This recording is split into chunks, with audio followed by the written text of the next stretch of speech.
Tonight we stand in a quiet storage room of the British Museum, where clay tablets sleep beneath glass and careful labels. You are not in a palace, not yet in a ruin under desert heat, but in that strange modern silence where the ancient world waits to be touched by light.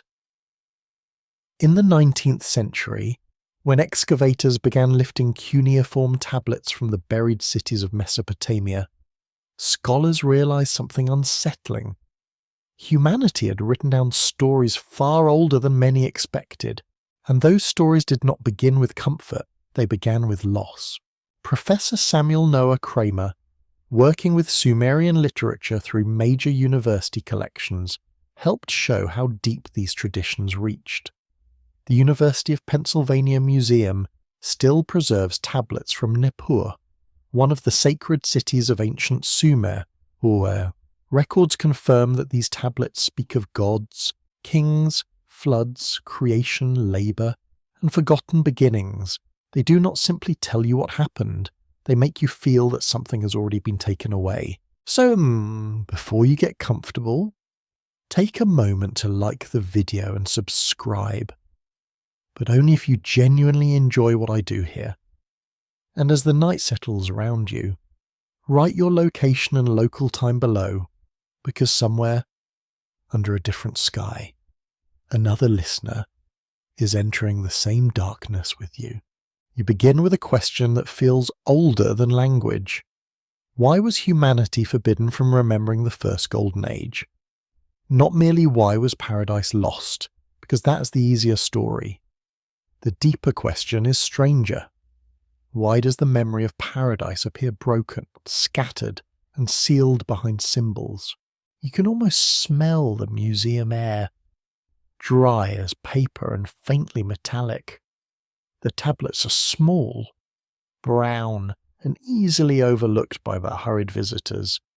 Yet each one carries the pressure of a reed stylus, pressed by a human hand thousands of years ago. A hand like yours, a hand that once belonged to someone who breathed, worried, ate bread, watched the river, and perhaps wondered why old stories sounded wounded. In those marks, the ancient world does not appear as one smooth memory. It appears as fragments, a city before a flood, a king before ordinary time, a garden before labour, a human race shaped for service, a divine command that should not be crossed. Lovely, cheerful bedtime material, naturally, yet beneath the gentle sarcasm something quiet remains. These stories endure because they touch a nerve. They suggest that human life began not in triumph, but in an arrangement. Someone prepared the world, someone assigned a place, and someone knew more than humans were permitted to know. The mainstream historical fact is simple enough. The earliest known writing systems emerged in Mesopotamia during the late 4th millennium before the Common Era. Archaeologists from institutions such as the University of Chicago and Oxford have long studied how writing first served administration, trade, temple economies, and royal memory. Grain, animals, labour, and offerings needed counting. The first written marks were not poetry, they were receipts. That is almost funny, in a bleak little way. Humanity learned writing, and the first immortal sentence may have meant, roughly, someone owes someone else barley. Still, from these practical beginnings, myth entered clay. The same civilization that counted sheep also recorded cosmic stories. The same people who tracked beer rations also imagined divine assemblies and ages before the flood. Your mind drifts from the museum to the plain of southern Iraq. The air grows warmer, the polished floor fades beneath your feet, and the distant hum of modern lights becomes wind over reed beds. You stand near the old rivers, where the Tigris and Euphrates once shifted through marsh, silt, mud brick, and sun. The land is flat, but never empty. Water glints under the sky. Date palms tremble lightly. The scent of wet clay rises at evening. Somewhere, a worker presses bricks into shape, while another carries baskets of soil on tired shoulders. The world is young in memory, though not young in truth. Long before recorded history, people already lived, dreamed, buried their dead, and watched the stars. Science has made that clear. Research in journals such as Science and Nature has traced deep human ancestry across hundreds of thousands of years. Archaeology has uncovered tools, pigments, burials, and migrations far older than cities. So the Golden Age cannot simply mean the first moment humans existed. It means something else. Perhaps it means the first moment humans imagined order. Perhaps it means a remembered condition before kings put taxes, drought, and fear. Or perhaps, in a time that is no longer remembered clearly, some communities lived through a profound change and told it as exile from a better world. There is an open scholarly debate here, soft but persistent. Some historians see paradise stories as memories of agricultural transition, when foraging lives gave way to settled labour. Others read them as theological reflections on obedience, mortality, and social order. A few comparative mythologists wonder whether Flood and Golden Age traditions preserve cultural memories of environmental upheaval. Nobody sensible claims the clay gives a simple answer. Clay rarely does. Still, the fragments keep leaning toward one another. A quirky tidbit hides in the old traditions of kingship. In the Sumerian king list, certain rulers before the flood reigned for fantastically long periods, tens of thousands of years. Mainstream scholars treat these numbers as symbolic, theological, or political, rather than ordinary biography. Yet the effect is hypnotic. The list makes early history feel stretched, as though time itself once behaved differently. You can picture a scribe copying those impossible reigns under lamplight. His reed stylus taps softly. The room smells of oil, smoke, and damp clay. He may not believe every number in the way a modern accountant believes a total, but he preserves them anyway, because the numbers carry authority. They say the world was not always measured as it is now. That is the first gate into night's mystery. The Golden Age is not remembered like an event. It is remembered like a wound covered by ritual language. It appears wherever human beings speak of a lost beginning, a time before toil, before death became familiar, before the divine withdrew behind walls of heaven. You notice how often these traditions include a command or do not eat, do not cross, do not climb, do not open, do not look back. Human memory is not merely weak in these stories, it is managed, it is funneled. Something stands between you and the first brightness. But perhaps the forbidden thing is not knowledge alone. Perhaps it is memory with power inside it. To remember paradise fully might make ordinary life unbearable. To remember a time without hunger might make farming feel like a punishment. To remember nearness to the gods might turn every temple into a locked door. So the ancient storytellers do something delicate. They do not give you paradise whole. They give you fragments wrapped in warning. A garden, a flood, a shining age, a fall, a commandment, a sealed boundary. They let you feel the outline, but not enter the room. For a moment, it feels as though the clay tablets are not texts at all. They are shutters. Through their cracks, a gold light passes, but only faintly. You place your hand near the glass and imagine the tablet warm from the desert ground. It is small enough to hold, heavy enough to outlive a kingdom. This is where the hidden truth begins to stir. Humanity may not have been forbidden from remembering because memory was useless. It may have been forbidden because memory was dangerous. A people who remember a golden age may begin asking who took it away. A people who remember a different order may stop obeying the present one. That thought settles slowly. The museum room returns around you. The lights are dim, the labels are neat.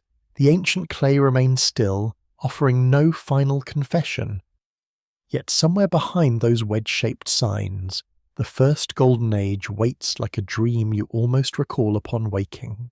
And perhaps the oldest mystery is not that paradise was lost, Perhaps it is that someone wanted the lost to become normal. You stand at the edge of a world where cities have not yet risen high enough to command the horizon. The earth is wide, patient, and almost unreadable.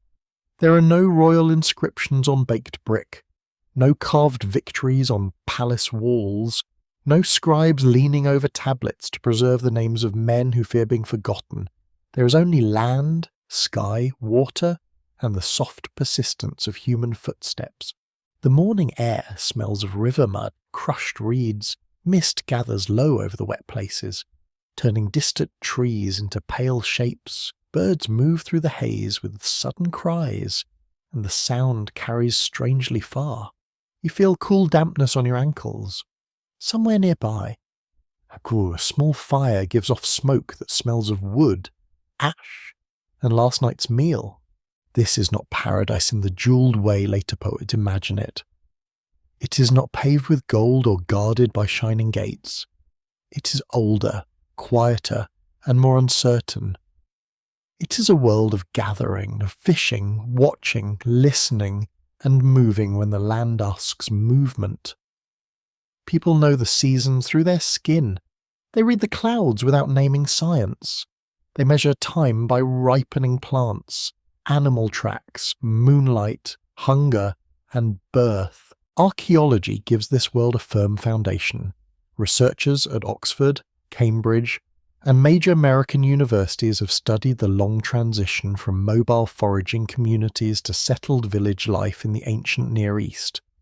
The evidence shows that people lived in complex social worlds long before writing, with ritual sites, burial customs, trade in stone, and careful knowledge of plants and animals. Human intelligence did not begin with kings. That fact matters. It softens the old arrogance that civilization invented the human mind. Long before the first temple account, people were already memory makers. They carried stories in voices, gestures, scars, ornaments, and graves. They passed warnings beside fools. They taught children which root healed pain, which berry twisted the stomach, which bend in the river concealed deep water. Yet this early world leaves a different kind of trace. Stone lasts, bone lasts, burned seed sometimes lasts. A whispered story does not last unless someone keeps whispering it. And so you begin to sense why the first golden age is so difficult to hold. It may belong to the age of breath, not clay. Imagine a family group beneath a night sky without lamps. The stars are not decoration, they are overwhelming. The Milky Way lies across darkness like spilled, pale flour. A child asks why people die. An elder answers with a story about a time when death stood far away.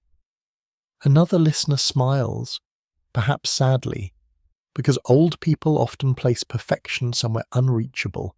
Convenient, really. The past never has to prove itself. Still, not every longing is foolish. Sometimes longing is a fossil of change. A people who once lived by movement might remember settlement as confinement. A people who once shared seasonal abundance might remember stored grain as both blessing and trap. A people who once knew fewer rulers might feel the first command as a wound. The hidden timeline begins here, in a world not empty but unrecorded.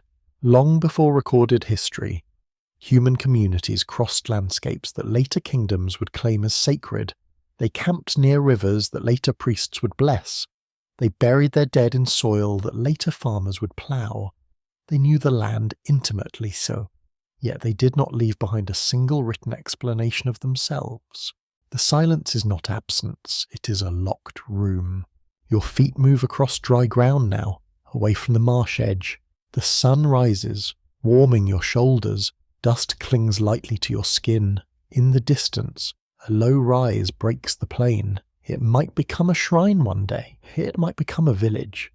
It might become nothing at all, swallowed by wind and grass. Modern archaeology has revealed that monumental ritual spaces appeared earlier than once assumed. Sites in Anatolia and the northern Fertile Crescent, studied by international teams and discussed widely in academic journals, show that communities could gather for ceremonial purposes before full urban life, massive carved stones, animal imagery, and planned faces suggest social coordination on a striking scale. The old ladder from simple hunter to complex farmer is no longer so tidy. That is the mainstream fact beneath the dust. Complexity came in uneven pulses. Ritual, memory, and shared imagination did not politely wait for writing to arrive. People built meaning first, administration came later. Wearing sandals and asking everyone to count the barley. There is also a strange little tidbit, the sort that sits at the edge of scholarship and campfire speculation. Some early ritual sites include animal figures that seem to stare back across time with unnerving confidence. Foxes, birds, snakes, boars, and wild cattle appear carved into stone. Fringe writers sometimes claim these images preserve a coded memory of lost teachers or starborn visitors. Serious scholars are far more cautious, seeing ritual symbolism, clan identity, or mythic animals. Yet even caution leaves room for wonder. You can feel why a carved creature on stone is not merely decoration. When the world around you is alive with danger, it may be a guardian, ancestor, warning, or story made solid. It may mark the boundary between ordinary life and sacred memory. When you stand near it in imagination, you do not feel entertained. You feel watched. A scholarly debate moves quietly through this landscape. Some researchers argue that climate change pushed communities toward new forms of settlement and food production. Others emphasize ritual gatherings, social competition, or population pressure. Still others suggest that no single cause explains the shift. The debate remains open because human change is rarely obedient to one explanation. Perhaps the Golden Age is born from that complexity, not from one lost city, not from one garden, not from one royal bloodline, but from a broad human memory of transition. There was a time when the world felt given rather than managed. Then came fences, fields, storehouses, walls, ledgers, and commands. Some of these things kept people alive, some made life harder. Most did both. The early earth beneath your feet begins to change. You notice small clearings where plants grow in unusual concentration. You see hands scattering seed near a camp. You see someone returning to the same place season by season, learning that the land can be coaxed. This knowledge seems innocent at first. A handful of grain, a future meal, a child with a fuller belly. But every gift asks something. To plant is to wait is to remain is to defend is to remember boundaries. Soon the ground is no longer simply earth. It becomes ours and theirs, blessed and cursed, fertile and failed. The Golden Age begins to retreat, not because the sky darkens, but because the human relationship with the world becomes heavier. The forbidden memory may start as a tenderness too painful to carry. People do not need gods to erase it at first. Daily labour does the work, morning after morning. The body learns the new order. Hands harden, backs bend, children inherit tasks they did not choose. The old songs still speak of ease, but the field waits, unimpressed. A hush spreads across the ancient plain. You hear sandals in dust, water moving in channels, flint striking wood, insects trembling in the heat. No one here says the words first golden age, yet the feeling exists, hidden in the contrast between what life was and what life is becoming. And as the first villagers gather themselves from mud, reed, bone, and memory, the silence around the earliest paradise grows deeper. Not gone, never gone, only covered, like an ember under ash, still warm enough to trouble the hand that finds it. The first thing you notice is the weight of clay. Not stone, not parchment, not the smooth paper of a later world, but clay taken from the riverbank while it is still damp and obedient. It rests in the palm like a piece of earth pretending to become memory. A scribe presses a reed into its surface, and each mark opens a narrow doorway. The room is small and warm. Oil smoke gathers near the ceiling. A jar of water stands in the corner, catching a weak reflection of lamplight. Outside, someone leads animals through a lane, their hooves making soft, hollow sounds against packed earth. Inside, the scribe works patiently, not as a dreamer, but as a trained keeper of names. Names are everything here. Or a god without a name may not be called. A king without a name may not rule the dead. A field without a name may be stolen. A debt without a name becomes an argument, and arguments are terribly inconvenient when everyone already has enough problems with mud, heat, and taxes. Records from ancient Sumer confirm that writing quickly moved beyond counting goods into royal inscriptions. Hymns, school exercises, prayers, legal texts, and mythic compositions. Scholars at the University of Pennsylvania, Yale, and the Oriental Institute have studied how these tablets preserve a society where temple, palace, labour, and sacred story were tightly woven.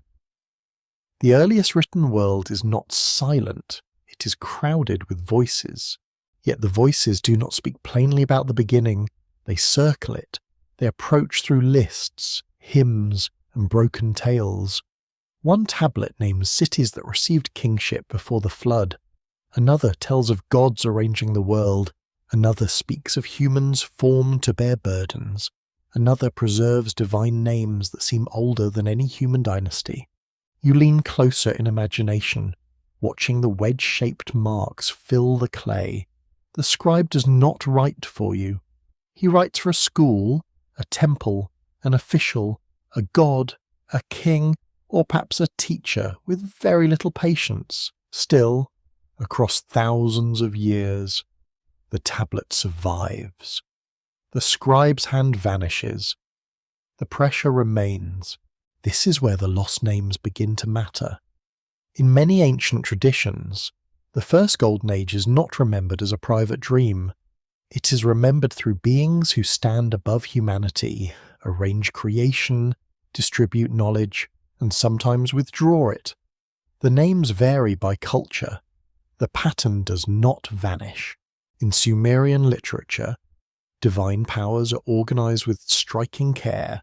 There are high gods associated with sky, air, water, wisdom, love, war, and the underworld. There are cities linked with particular deities. There are sacred offices, temple estates, and rituals that make heaven feel bureaucratic. Even eternity, apparently, enjoys paperwork. A mainstream historical fact sits quietly beneath this sacred order. Mesopotamian city-states developed highly organized temple economies in the 3rd millennium before the Common Era. Archaeologists and historians from Oxford and Chicago have shown that temples controlled land, labor, offerings, storage, and festivals. The sacred was not separate from daily administration. It moved through rations, grain bins, work crews, and official seals. That changes the feeling of paradise. A golden age remembered by city scribes will not be pure wilderness. It will be shaped by order. It will contain hierarchy for duties, divine authority, and a strange longing for stability. The lost first age may not be a world without structure. It may be a world where structure felt perfect because humans had not yet noticed the cost. The clay texts often speak as if the world once possessed an original arrangement. Cities are founded, divine offices are assigned, kingship descends, sacred powers are distributed. These stories do not merely ask what happened at the beginning, they ask who had the right to organize life. Your mind drifts into a temple courtyard at dusk. The bricks still hold the sun's heat. Incense thickens the air with a bitter sweetness. A priest moves through shadow with measured steps. Somewhere, women grind grain. Somewhere. A child repeats lines from a tablet, stumbling over names that adults insist must be remembered exactly. In this atmosphere, Forgetting is not casual. Forgetting is danger. To forget a god's name, a ritual sequence, a boundary, or an obligation could disturb the order that keeps city and cosmos aligned. Yet the oldest paradise remains strangely incomplete. People preserve countless divine names, but the full memory of the first human condition seems withheld. Perhaps that is the point. Names can preserve power while hiding the wound underneath. There is a quirky fringe tidbit surrounding certain Sumerian beings connected with wisdom, water, and instruction. Later traditions speak of culture-bringing sages who emerge from the sea to teach humanity arts, laws, and civilized practices. Some fringe writers imagine these figures as survivors of a vanished age, carrying forbidden knowledge from before the flood. Mainstream scholars usually treat them as mythic culture heroes, symbolic teachers, or priestly inventions. Still, the image lingers. A teacher from the water, a memory from beneath, a civilization that arrives as instruction rather than discovery. You can understand why such stories refuse to sleep quietly. The open scholarly debate is more grounded, but just as fascinating.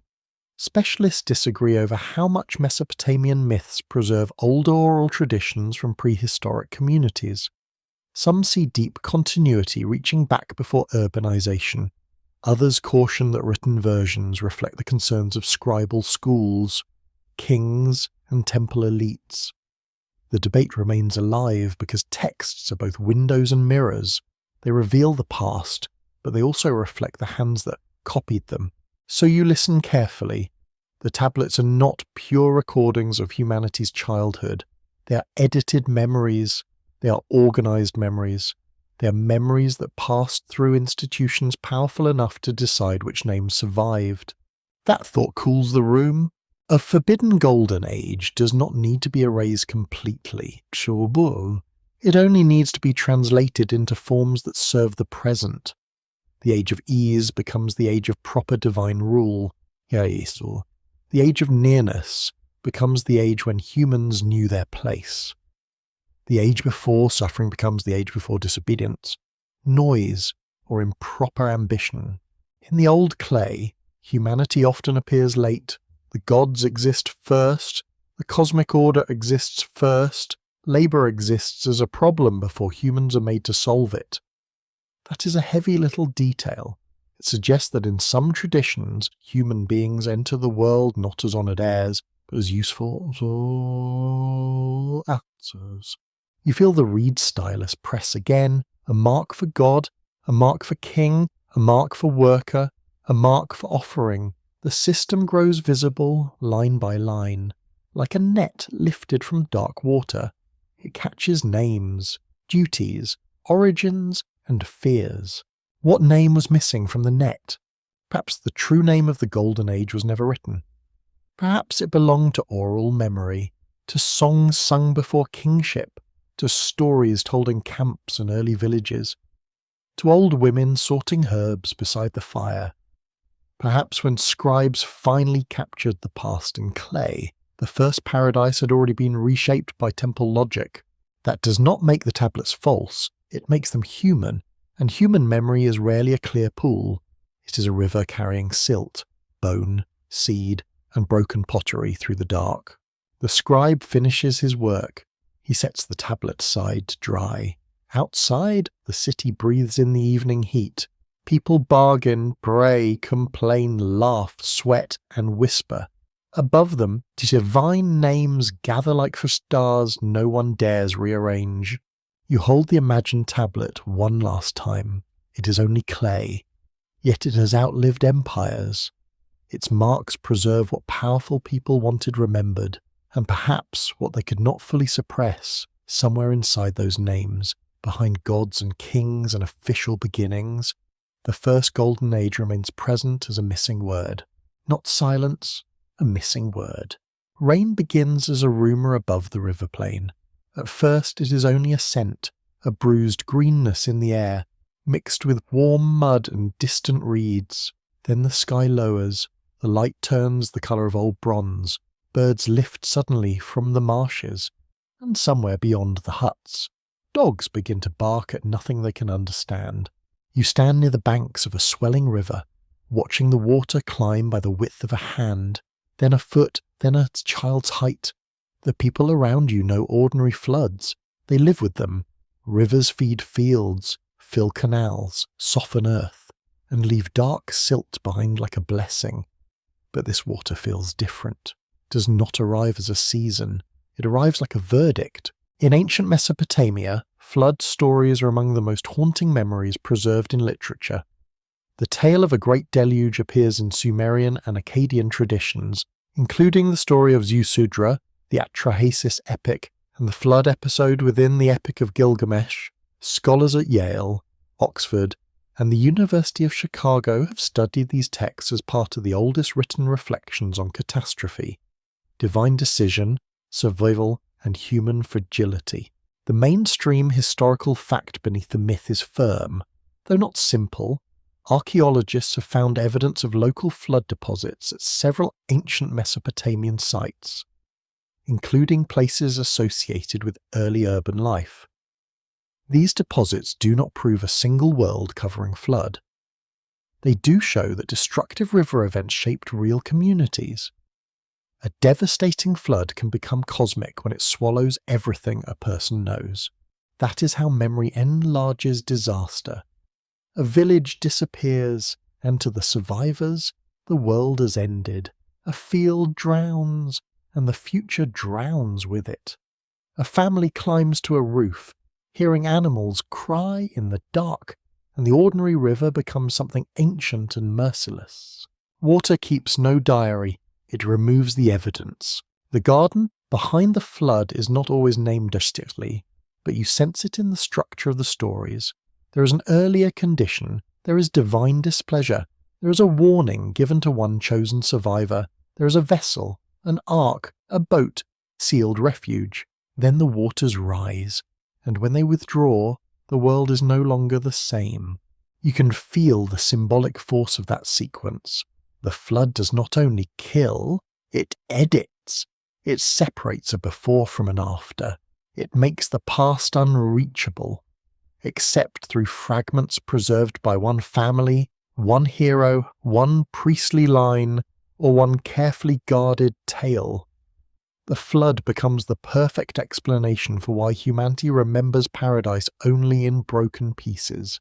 Imagine a garden near water. Not the later garden of painted manuscripts, tidy and glowing, but a living enclosure of fruit trees, bitter herbs, shade, irrigation channels, and damp soil under bare feet. Bees move in the heat, leaves rub softly together. A clay wall keeps animals out and perhaps keeps humans in. The place smells of figs, water, and crushed stems. It is peaceful, but not for free. A garden is ordered nature. It is abundance shaped by boundary. Someone chooses what grows there. Someone tends it. Someone decides who enters and who must remain outside. So when ancient stories place humanity in the garden before loss, they are not only imagining wild innocence, they're imagining protected dependence. That small distinction changes everything. Perhaps the first golden age was remembered as a garden, because gardens are places where abundance seems effortless. Although someone always works unseen, a canal must be cleared, a wall must be repaired, a tree must be pruned. Paradise, even in myth, may have had maintenance issues. Naturally, the poets tend to leave that part out. Still, a garden before the flood has emotional truth. It suggests a world where water served life rather than consuming it. The same element that nourished the first enclosure later becomes the force that erases it. Gentle irrigation becomes drowning rain. A river that once glimmered through reeds becomes the dark road of forgetting. A quirky fringe tidbit follows this watery path into later speculation. Some writers have tried to identify ancient flood heroes with memories of real priestly astronomers who preserved knowledge through catastrophe. Others imagine hidden archives carried across the deluge, sealed in temples, caves, or mountain sanctuaries. Mainstream scholars treat such claims with caution, often seeing them as modern myth-making built upon ancient myth. Yet the idea remains strangely appealing, something saved from water, something hidden from common memory. You hear why it persists. Flood stories almost always protect a remnant, a boat carries life, a chest preserves tablets, a survivor carries names, a seed remains dry, the world is destroyed, but not entirely emptied, so the past is not gone, it is rationed. The open, scholarly debate concerns what these flood narratives are doing beneath their surface. Some researchers interpret them as memories of regional disasters that became cosmic through storytelling. Others read them as theological explanations for human mortality, noise, overpopulation, or divine anger. Comparative scholars note parallels with later traditions, while specialists warn against forcing all flood stories into one origin. The debate continues because water crosses boundaries more easily than texts do. The ancient texts themselves are unsettling in their calmness.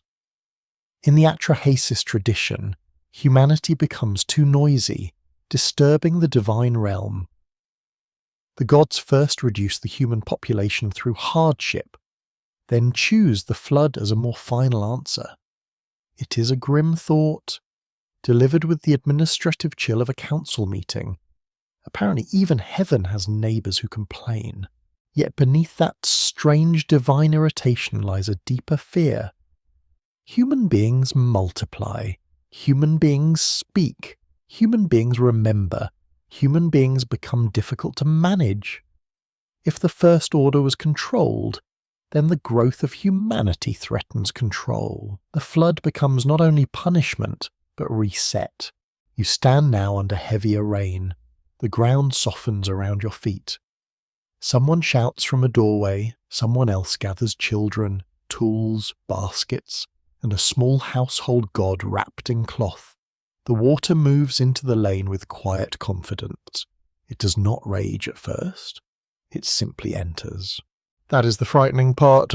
For listeners drifting in the dark, the flood may feel like an ancient storm outside the window, but in these stories, the flood is also inside memory. It washes over the first condition of humanity. It carries away ordinary access to what came before. Later generations inherit only the survivor's version, and a survivor always tells the story from one side of loss. Perhaps that is why the Golden Age becomes forbidden to remember fully, not because no one knew it, but because the bridge to it was destroyed. The flood created a sacred distance. It allowed priests, kings, and poets to say that the first world belonged to another order of time. You may honour it, you may mourn it, you may not return to it. Water closes the gate more completely than iron. When the rain finally lessens, the smell changes. Wet earth rises thick and raw, broken reeds cling to walls, dead fears smoke weakly. The sky opens in pale strips, and the surviving people step into a world scrubbed of familiar marks. Paths are gone, boundary stones are gone, small graves may be gone, even memory must search for its own footing. And there, in the silence after disaster, the garden becomes unreachable. It is no longer a place one can walk toward. It becomes a story carried in the mouth, softened by grief, guarded by warning, and altered each time it is told beside new water. Perhaps the flood did not merely drown the first paradise. Perhaps it made paradise sacred by making it impossible to verify. A list begins quietly, yes, without thunder, without incense, without a priest raising his voice beneath a painted ceiling. It begins as names pressed into clay. One name follows another, then another, and each name carries a reign so long that the mind almost refuses to hold it. The numbers stretch past ordinary age, past memory, past the shape of a human life. You sit beside a scribe in the dim light of a schoolroom. The floor is hard beneath your knees. The air smells of clay dust, lamp oil, and the faint sourness of many bodies working through heat. A teacher stands nearby, stern enough to make even the flies seem nervous. The student copies old royal names with careful pressure because a kingship must not be allowed to dissolve into forgetting. The Sumerian king list is among the strangest historical documents from ancient Mesopotamia. It names cities where kingship was said to have descended, then records rulers from before and after the flood. Scholars at institutions such as Oxford, Yale, and the University of Pennsylvania have studied it as a political and literary composition, not as a simple chronological record. Its purpose was not merely to count years, it arranged legitimacy. That word, legitimacy, sounds modern and dry, yet in the ancient world it could decide who received tribute, who commanded workers, who built temples, who owned fields, and who claimed divine favour. A king did not only need power, he needed a past, preferably a very old one, preferably one no rival could check. The list declares that before the flood, certain rulers reigned for enormous spans. Some reigns last tens of thousands of years. The numbers do not behave like ordinary dates. They move like mythic architecture, tall, impossible, and intended to humble you. Reading them feels less like reading a calendar and more like looking up at a ziggurat whose top vanishes in sunlight. Here, the hidden timeline sharpens. The first golden age may be concealed within a system of exaggerated duration. The old kings are not remembered as normal rulers. They are remembered as figures from a different density of time.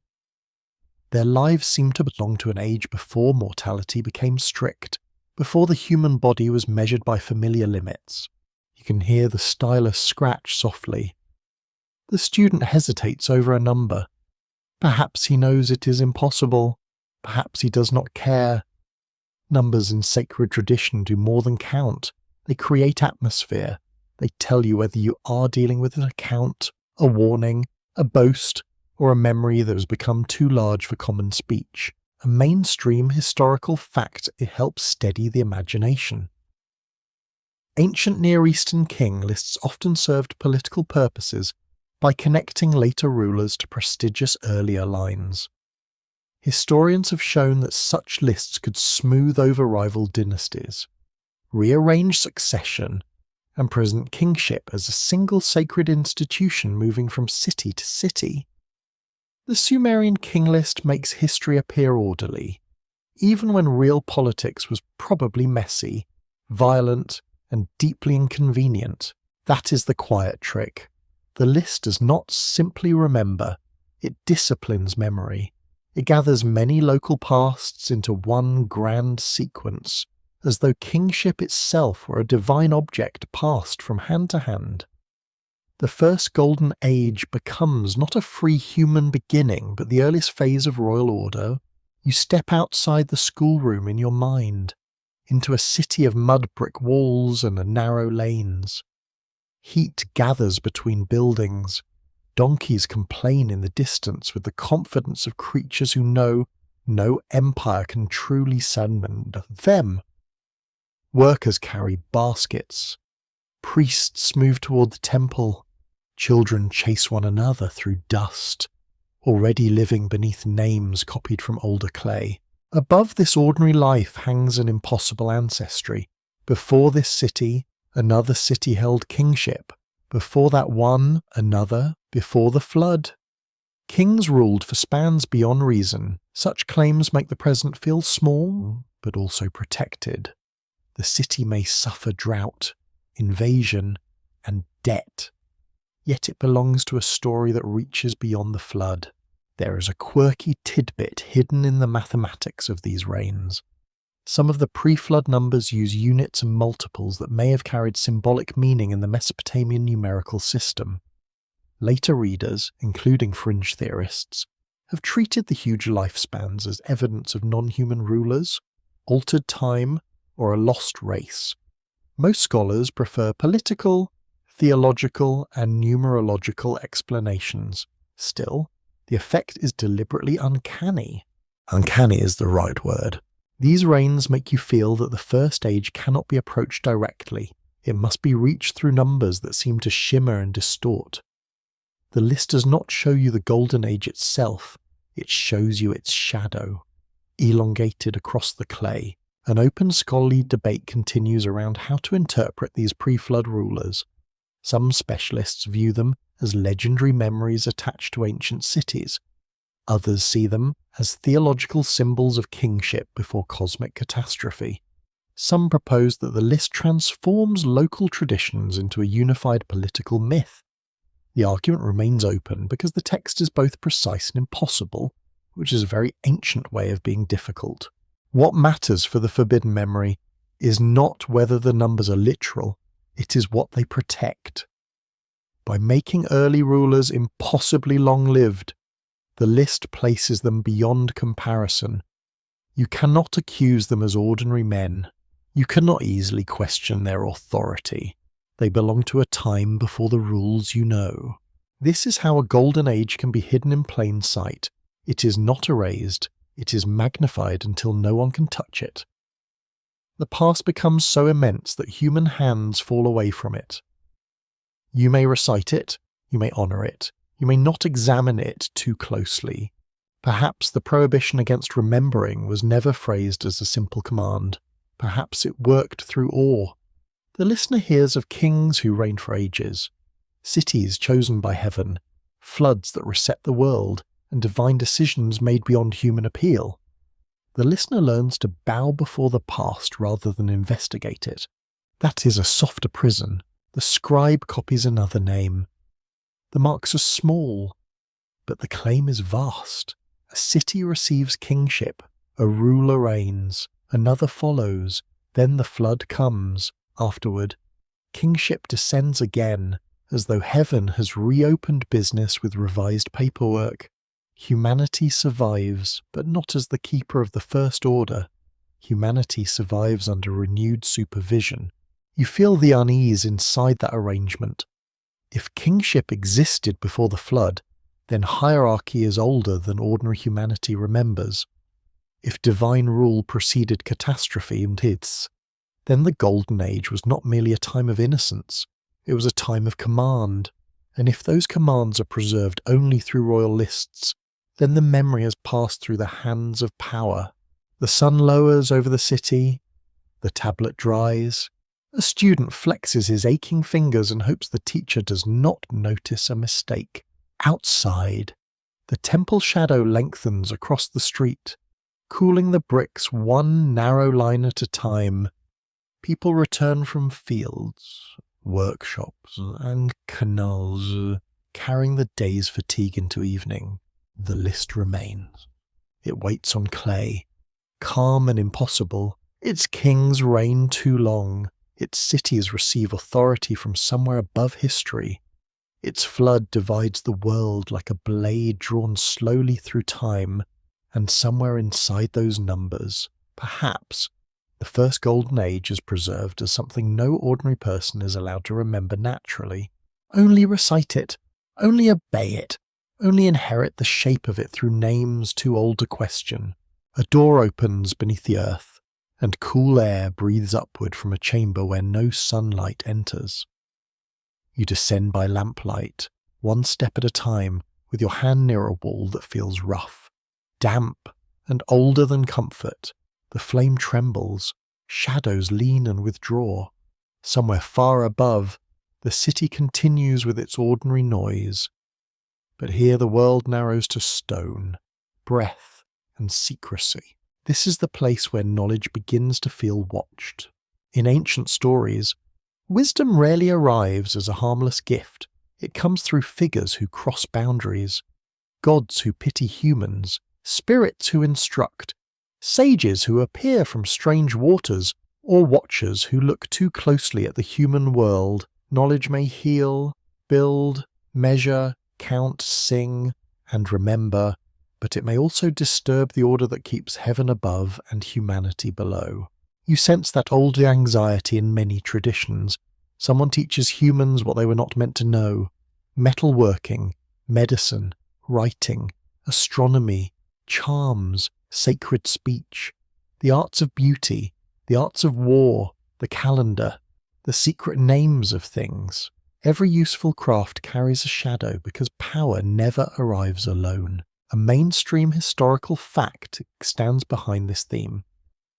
In Mesopotamia, scribal education was highly specialized and controlled by trained elites, connected to temples and palaces. Scholars from Yale, Chicago, and Oxford have studied school tablets showing students copying word lists, proverbs, hymns, legal formulas, and literary works. Literacy was not common.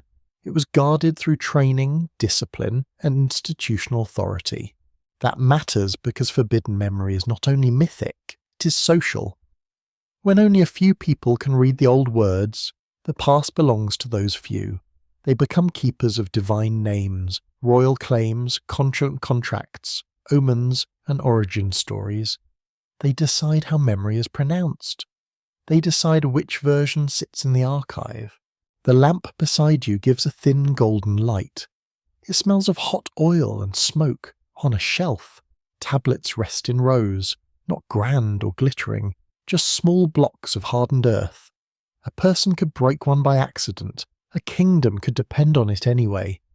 That is history for you. Very dignified and also extremely fragile. The watchers of knowledge appear first as a pattern, not one culture, not one tale, a repeated structure. Beings above or beyond humanity bring instruction, and the instruction changes the human condition. Sometimes this is merciful, sometimes it is unlawful, sometimes it is both. In Mesopotamian tradition, the Apkallu were famed sages associated with wisdom, ritual, and antediluvian knowledge. Later texts connect them with the transmission of arts and sacred learning before the flood. Some appear as hybrid figures, part human and part fish, serving as symbols of deep wisdom connected to the god of fresh waters. Mainstream scholars understand them as mythic culture bearers and priestly models of learned authority, yet you can feel the dream logic of their form. Fish skins, human-faced as sacred instruction, water below, city above. They do not simply teach. They rise from another layer of the world. Their knowledge smells of river depths and sealed chambers.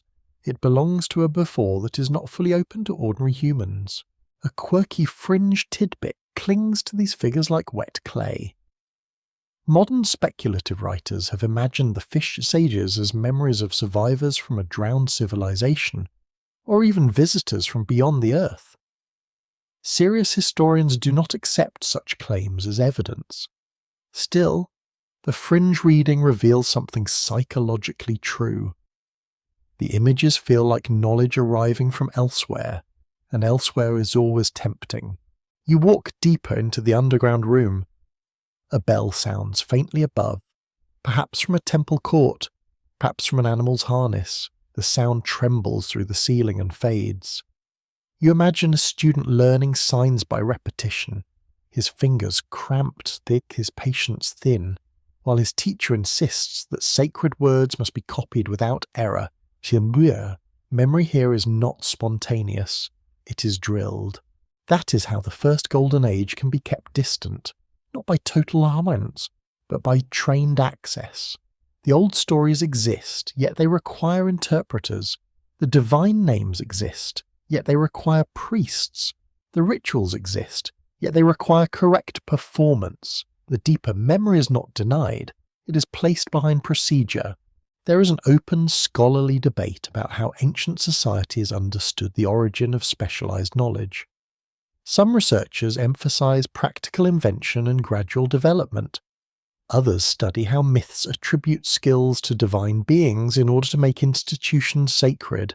Comparative historians observe that many cultures tell of culture heroes who bring fire, writing or law, or agriculture. The disagreement continues because myth can honor human creativity while disguising human ownership. Perhaps that disguise is the heart of the matter. If humans invented a skill, they might claim control over it.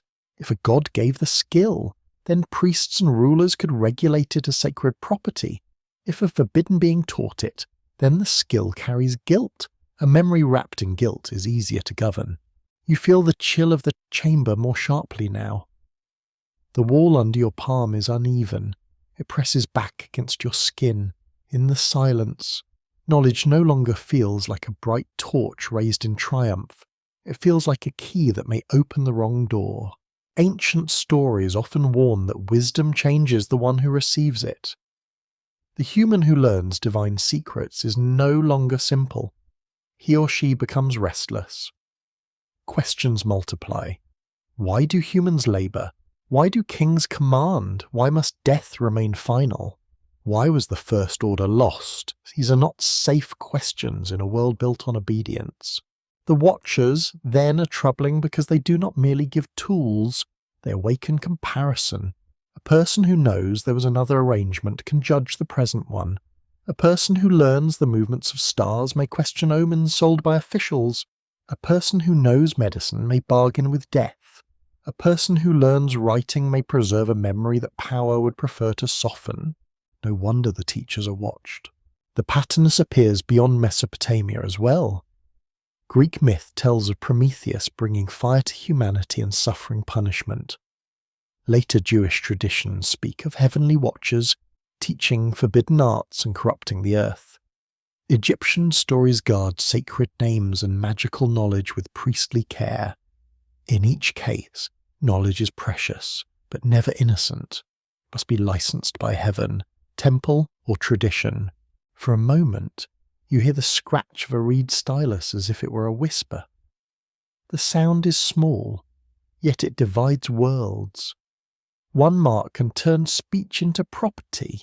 One tablet can outlive the mouth that spoke its story. One trained reader can make the dead speak again, but only in the approved voice. The first golden age may have been forbidden from memory, because remembering it required knowledge of the system that replaced it. To remember fully would be to see the walls. To see the walls would be to ask who built them. And once that question enters the human mind, it rarely behaves politely. The lamp lowers, smoke thickens, the tablets remain in their rows like sleeping animals. Above, the stars turn without asking permission from any king. Below, the chamber holds its breath. You leave with no stolen tablet in your hands, only a sensation that refuses to fade. The forbidden thing was never simply a fruit, a flame, a word, or a sign. It was the awareness that the human story had been arranged, taught, limited, and renamed by those who claimed to guard wisdom. And perhaps the watchers of knowledge were feared not because they gave humanity memory, but because they reminded humanity that memory had guardians. You enter a courtyard before sunrise, when the world is still blue and unfinished. The ground is cool beneath your feet. A jar rests near the doorway, beaded with moisture from the night air. Somewhere beyond the wall, an animal stirs, a child coughs, and a woman lifts a basket before the day has fully admitted it exists. Work begins before the sun. That simple fact may be the oldest human sadness, not tragedy, not war, not the fall of cities, but the quiet knowledge that the body must rise, carry, grind, dig, lift, knead, fetch, and endure. Ancient stories knew this. They did not imagine humanity floating above labour like idle spirits. They asked why labour existed, and why humans seemed bound to it from the beginning. In Mesopotamian creation traditions, one answer appears with startling clarity. Humans are maced to relieve the gods of toil. In the Atrahasis epic, there's lesser gods grow weary of digging canals and performing hard labour. A divine solution is proposed. Humanity is created to take up the burden. The story is strange, practical, and almost uncomfortably honest. A mainstream historical fact gives this myth a social body. Ancient Mesopotamian cities depended on organised labour for irrigation, agriculture, building, craft production, and temple service. Research from major universities such as Yale, Chicago, and Oxford has shown how canal systems, grain storage, ration lists, and work assignments shaped everyday life. Civilization was not only writing and temples, it was backs bending in fields. You feel that truth in the courtyard. A hand reaches into the grain. A stone grinder begins its rough circular seam song. The sound is low, steady, and tiring even to imagine. Flour dust clings to skin. Smoke from a cooking fire curls against the morning. The smells warm, domestic, and faintly bitter. If humanity was created to work, then the first golden age becomes more complicated. Was it a time before human labour, or a time before humans understood labour as punishment? Was the forbidden memory a recollection of ease, or a memory of purpose without resentment? Those are very different dreams. The ancient texts do not offer one gentle answer. In some traditions, humans serve the gods through offerings, temple rituals, and maintenance of cosmic order. In others, humans are clay-shaped by divine intention, animated by breath, blood, or spirit. They are lowly and precious at once, made from earth yet addressed by heaven. Useful, but also strangely dangerous. That contradiction follows you like a shadow. A servant can become beloved. A worker can become conscious. A creature made to obey can begin to ask why obedience is required. There, perhaps, the first trouble begins. Your mind moves into a field where irrigation channels shine under early light. Men and women work with tools that seem simple until you imagine using them all day. Mud pulls at ankles, water carries silt into cuts on the skin, the sun climbs with perfect indifference. Someone laughs at a private joke, someone curses a broken handle, someone sings because rhythm makes labour survivable. This is not a world without dignity. Labour creates food, shelter, textiles, music, and ritual. Labour feeds children. Labour builds temples that catch the sunrise. Labour turns river mud into brick and brick into city. Yet it also consumes years. It teaches the body the meaning of limit. A quirky fringe tidbit lingers around the creation of humans from clay. Some modern speculative writers have imagined the clay as symbolic language for ancient experimentation, as though humanity had been engineered by higher beings for labour. Serious scholars do not treat that as evidence from the text. They read the clay as a powerful symbol drawn from the material world ancient people knew intimately. Still, though, the image remains eerie. Humans have shaped Earth. Humans have designed usefulness. There is something unsettling about being made from the same substance as tablets, bricks, and fields. Clay records commands. Clay builds walls. Clay receives the dead. Clay forms the human body in myth. It is as if the ancient imagination sees no sharp border between person, city, document, and soil. Perhaps that is why the question of purpose feels so heavy. If humanity's first purpose was service, then remembering a golden age might mean remembering a time before service became normal. Or it might mean remembering the moment service was explained as sacred. A chain is easier to carry when it's called destiny. The open scholarly debate here remains rich and unsettled. Some historians read Mesopotamian creation myths as reflections of temple economies, where human labour supported divine households represented by priests. Others emphasize theological ideas about maintaining cosmic balance through ritual service.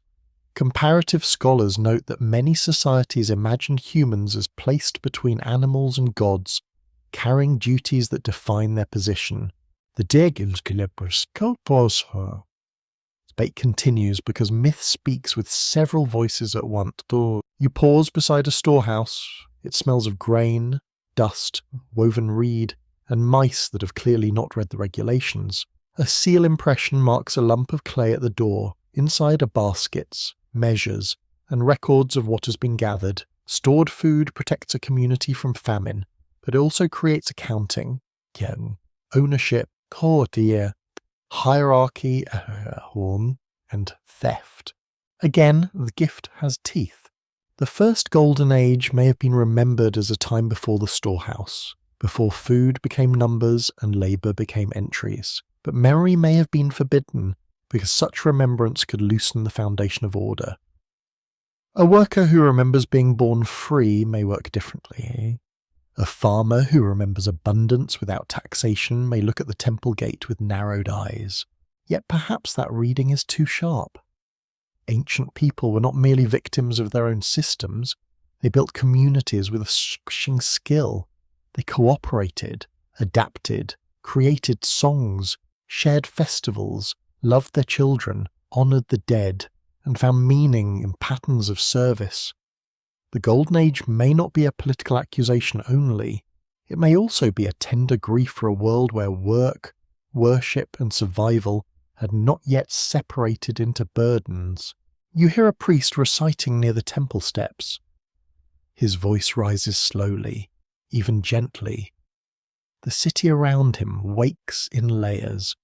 Potters turn clay. Brewers stir vats. Shepherds guide animals through gates. Scribes prepare tablets.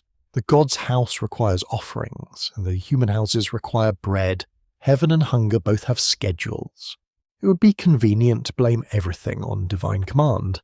Ancient stories rarely allow such simplicity. Humans in these tales are needed because the world itself requires maintenance.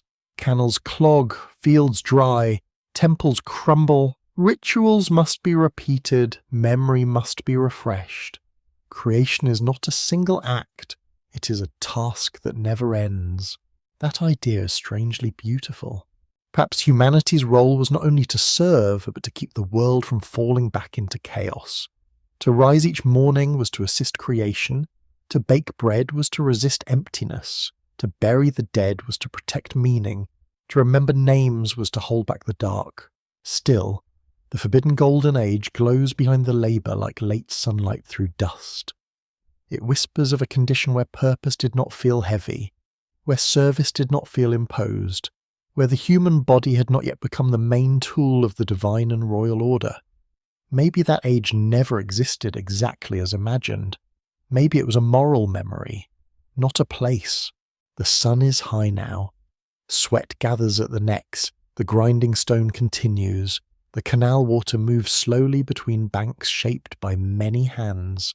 You understand, with a tired tenderness, that humanity may have been made for work. But not only work. Somewhere inside the worker lives the questioner. Somewhere inside the servant lives the witness. Somewhere inside the clay lives a dream of the garden before the task was named. And perhaps that dream was forbidden because it reminded humans that even sacred labour can still feel like exile. You enter the garden through a narrow gate of wood, smoothed by many hands and darkened by the years of touch. The latch is cold beneath your fingers. It lifts with a small iron sound, and the noise seems too sharp for such a green place. Inside, the air changes at once. It smells of damp soil, fig leaves, flowering herbs, and water moving somewhere out of sight. The path is swept clean. Nothing here appears accidental.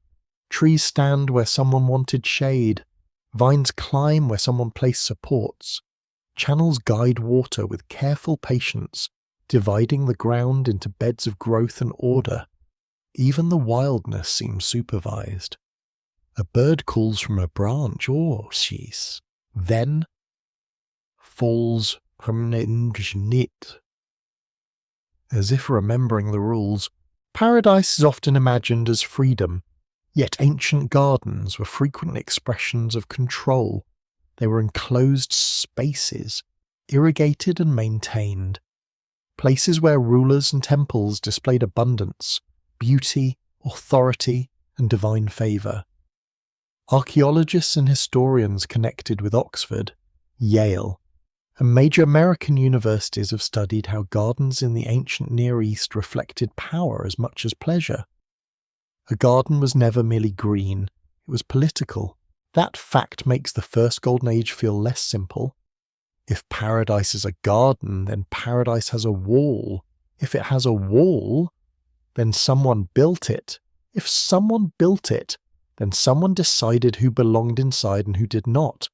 The dream of perfect abundance carries within it the quiet sound of a closing gate. You walk beneath leaves that stir softly in the heat. The sun breaks through in fragments. touching the path with pale gold. Somewhere nearby, bees move through flowers with the serious purpose of tiny officials. Their humming fills the air like a low chant. Water slides through a channel lined with clay, clear enough to catch the sky. It is beautiful. That is part of the danger. A protected order can feel like mercy when the world outside is harsh. Beyond the wall there may be drought, predators, hunger, rival groups, and land that gives nothing without argument. Inside, fruit ripens, shade waits, or water arrives on command. A body can rest here and begin to believe obedience is a small price for peace. That is the hidden tension. Paradise may have been remembered not as unlimited liberty, but as managed safety. The first humans may not have been forbidden from remembering joy alone. They may have been forbidden from remembering the structure behind that joy. The ancient imagination often places humanity in a world already arranged. Paths exist, trees exist, duties exist, commands exist. The human being wakes into meaning, but also into restriction. Eat this, tend that, avoid this. Name those. Remain here. Do not cross the boundary that defines your protection. A quirky fringe tidbit attaches itself to the idea of the garden as an enclosure. Some modern writers have imagined the first paradise as a kind of ancient laboratory or preserved habitat, a controlled environment where humanity was observed or shaped. Mainstream scholars do not accept such theories as historical evidence. They usually read garden traditions through theology, agriculture, royal symbolism, and moral storytelling. Still, the image of an enclosed human beginning has a peculiar force. You can see why the idea tempts the imagination. A garden is a place where life is watched. Plants are selected, animals are excluded or admitted, water is directed, growth is encouraged, but only in acceptable forms. Paradise begins to look less like a wild meadow and more like a careful experiment in order. The open scholarly debate is subtler than the fringe version, but no less interesting. Some researchers interpret ancient paradise traditions as reflections of royal gardens and temple landscapes. Others see them as theological images of divine presence and human innocence. Environmental historians suggest they may preserve memories of irrigation societies where controlled water created both abundance and dependence. The disagreement remains active because the garden works as symbol, memory, and social model, at once. You pause beside a tree heavy with fruit, its skin is warm from the sun, the leaves give off a dry green scent when your shoulder brushes them. You do not take the fruit immediately, that hesitation is important. In a garden of commands, even sweetness asks permission. Perhaps the forbidden memory was not merely of eating freely. It was the memory of who established permission in the first place. The boundary around knowledge made the whole enclosure meaningful. Without prohibition, paradise might have been only a pleasant orchard. With prohibition, it became a moral machine. This machine teaches dependence. It tells humanity that abundance comes through obedience. It teaches that the one who enjoys the garden must trust the one who made the rule.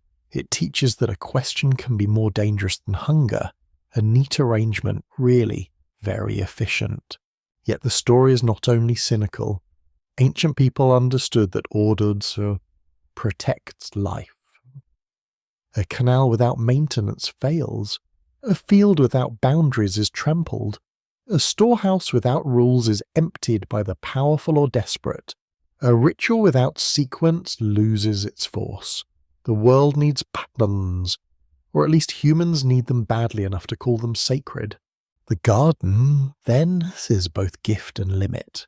It is the place where humanity first learns that survival may require submission to a structure. It is also the place where humanity first senses that structure can hide possession. To live inside an order is to receive its benefits and inherit its blind spots. Your hand trails along the wall. The surface is rough, sun-baked, and faintly crumbling. On the outer side, dry wind presses dust against the bricks. On the inner side, leaves cast soft shadows. The difference is almost cruel. One side is thirst, one side is shade. Would a human choose the shade? Of course. Would a human later resent the wall?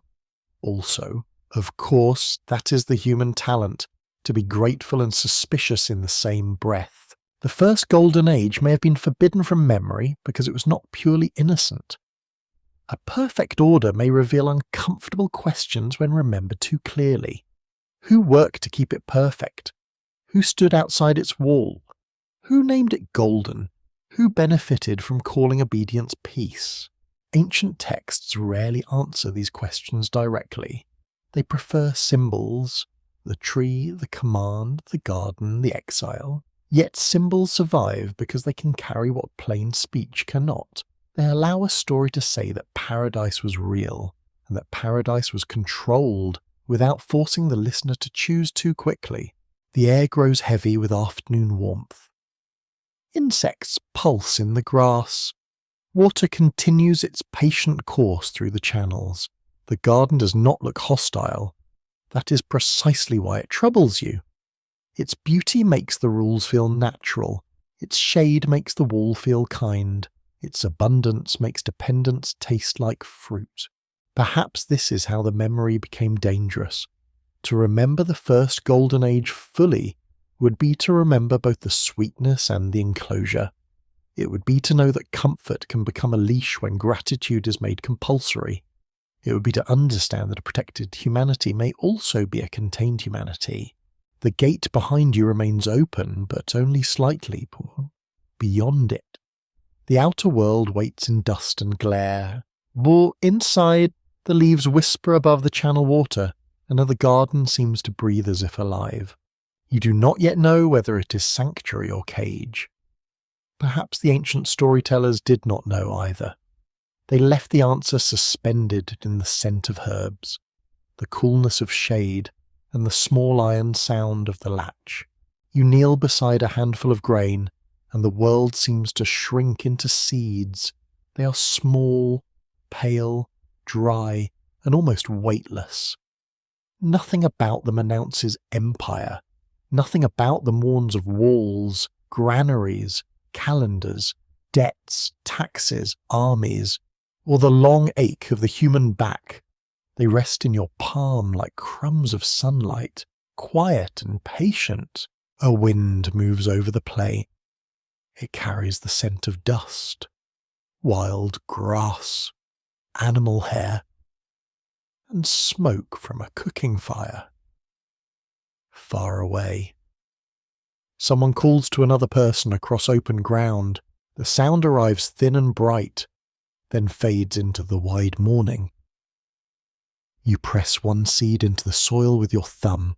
It feels harmless. Agriculture is often called one of humanity's greatest revolutions, and with good reason. Studies from Stanford, Harvard, Oxford, and major archaeological research centres have shown that farming transformed population growth. Settlement patterns, diet, labour, property, and social organisation. The cultivation of wheat, barley, lentils, peas, and other crops in the Fertile Crescent helped support larger communities and eventually cities. It gave people stores against hunger. It also tied them to place.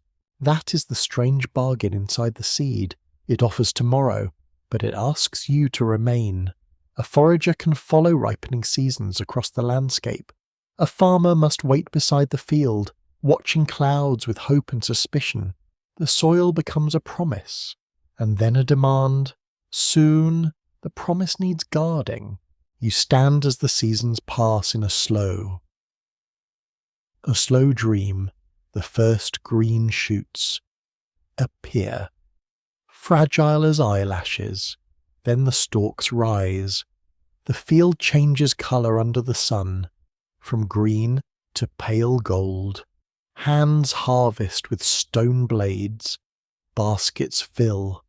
Grain dries on mats. Children run past, laughing, while adults glance toward the sky, calculating weather with tired eyes. The first golden age may have been remembered through contrast. There was a time, perhaps, when food seemed found rather than forced, a time when the land gave in scattered abundance, and survival required knowledge more than ownership. Then the field arrived, and with it came waiting, measuring, soaring, and defending.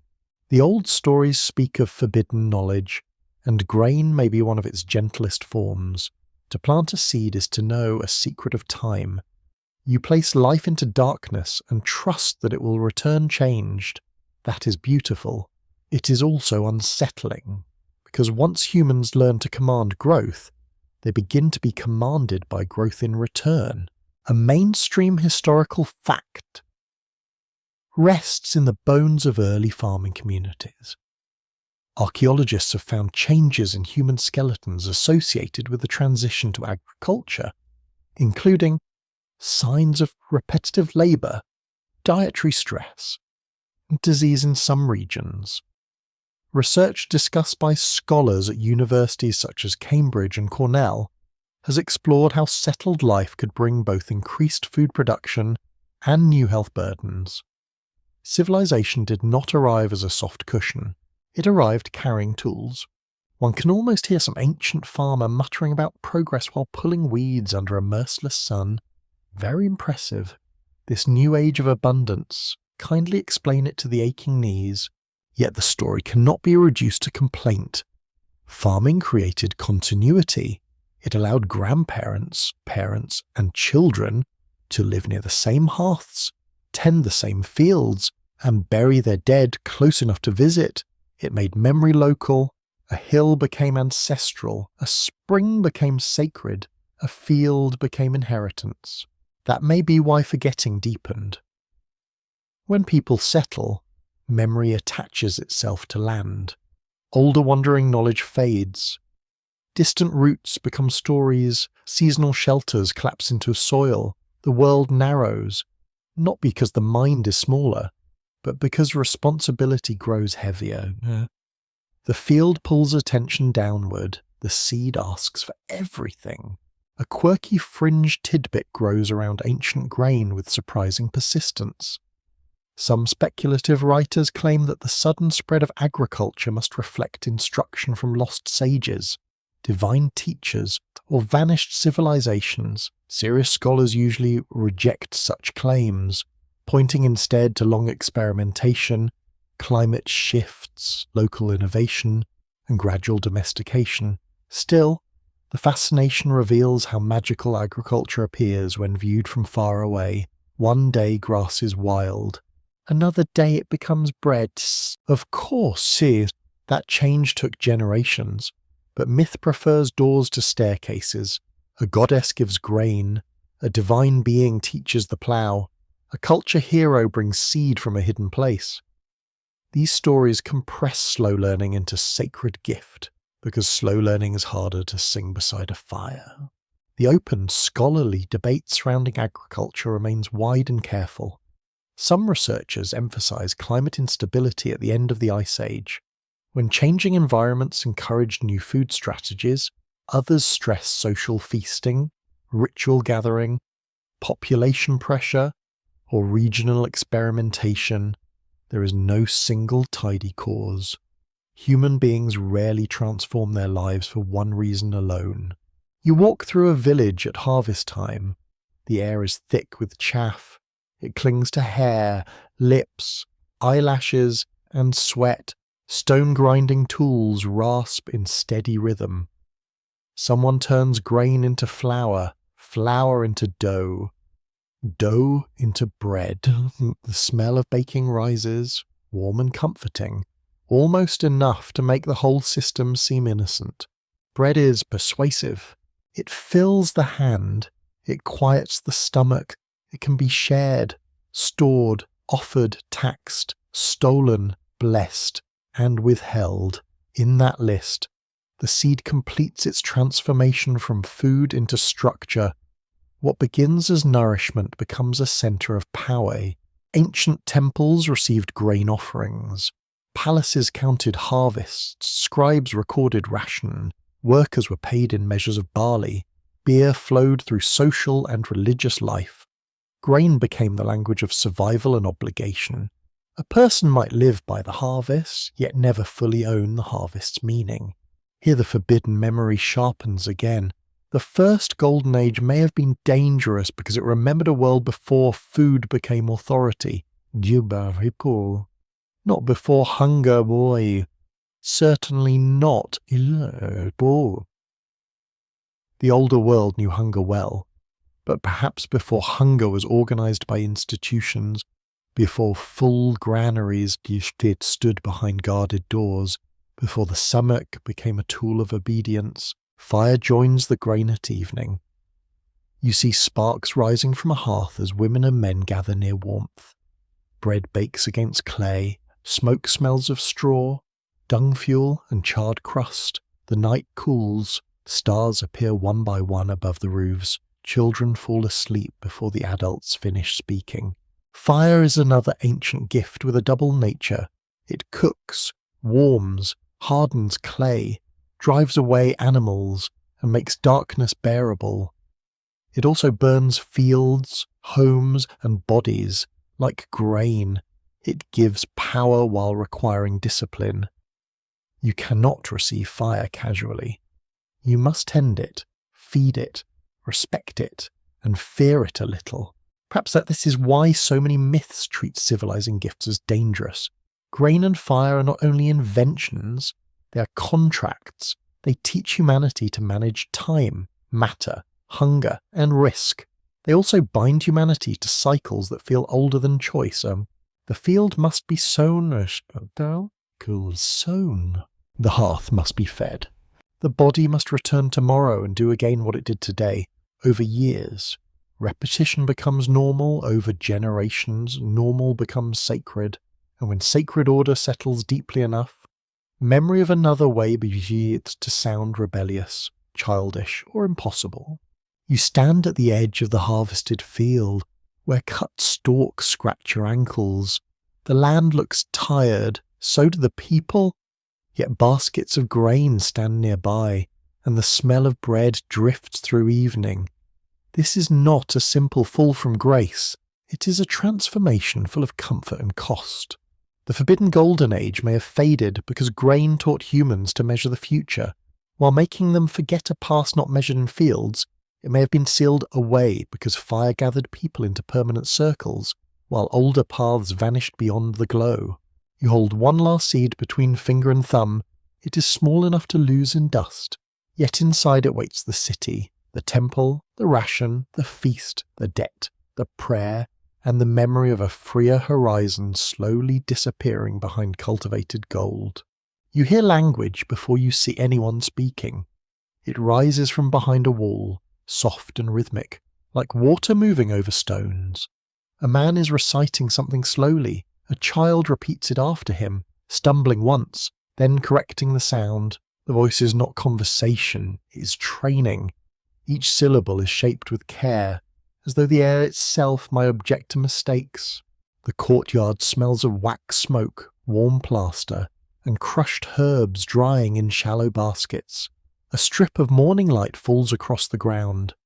Dust turns within it, golden and weightless. Somewhere nearby, a door creaks open on wooden hinges, and the recitation pauses. Then the voice begins again. Speech is ordinary until someone tells you it is sacred. Then every word becomes a threshold. Ancient civilizations treated language as more than communication. In Mesopotamia, Egypt, Greece, and many other cultures, words could bless, curse, command, bind, summon, name, and preserve. Scholars at Yale, Stanford, Oxford, and the University of Chicago have examined how ancient writing, ritual, speech, and naming practices shaped authority. A spoken formula could belong to law, worship, healing, or royal power. This is the mainstream fact beneath the whisper. Language was not merely sound, it was structure. A name could carry legal identity. A prayer could invite divine attention. A royal inscription could make conquest permanent. A curse formula could threaten anyone who disturbed a boundary stone or tomb. Words stood guard where soldiers could not remain forever. The first golden age may have included a different relationship with speech. Perhaps humanity once imagined words as transparent, each thing known truly by its name. A tree was not just called tree, it was understood in its inner nature. A river was not merely water crossing land, it was a living path with memory, mood, and hunger. Later, language became layered. Official words replaced local words. Sacred words required specialists. Written words outlived spoken ones. Translation divided communities. Law hardened speech into command. The old intimacy between name and thing may have retreated into myth. You step closer to the recitation room. The floor is swept, but the corners hold old dust. Clay tablets rest beside wooden boards. A teacher lifts his hand, and the child repeats a list of signs. The lesson is not romantic, it is exhausting. Sacred knowledge often arrives dressed as homework, which is rude, but historically believable. In ancient scribal education, students copied lists of words, signs of professions, animals, plants, places, and divine names. These lists trained memory and preserved a classified world. They made language into a map. To learn the list was to learn how society arranged reality. The child did not simply learn to write. The child learned what mattered enough to be written. That is where forbidden memory begins to tremble. If language orders reality, then controlling language controls the past. Change the name of a place, and memory shifts. Preserve one version of a myth, and another fades. Call labour service, and burden becomes duty. Call exile punishment, and longing becomes guilt. The price of divine speech is obedience to its grammar.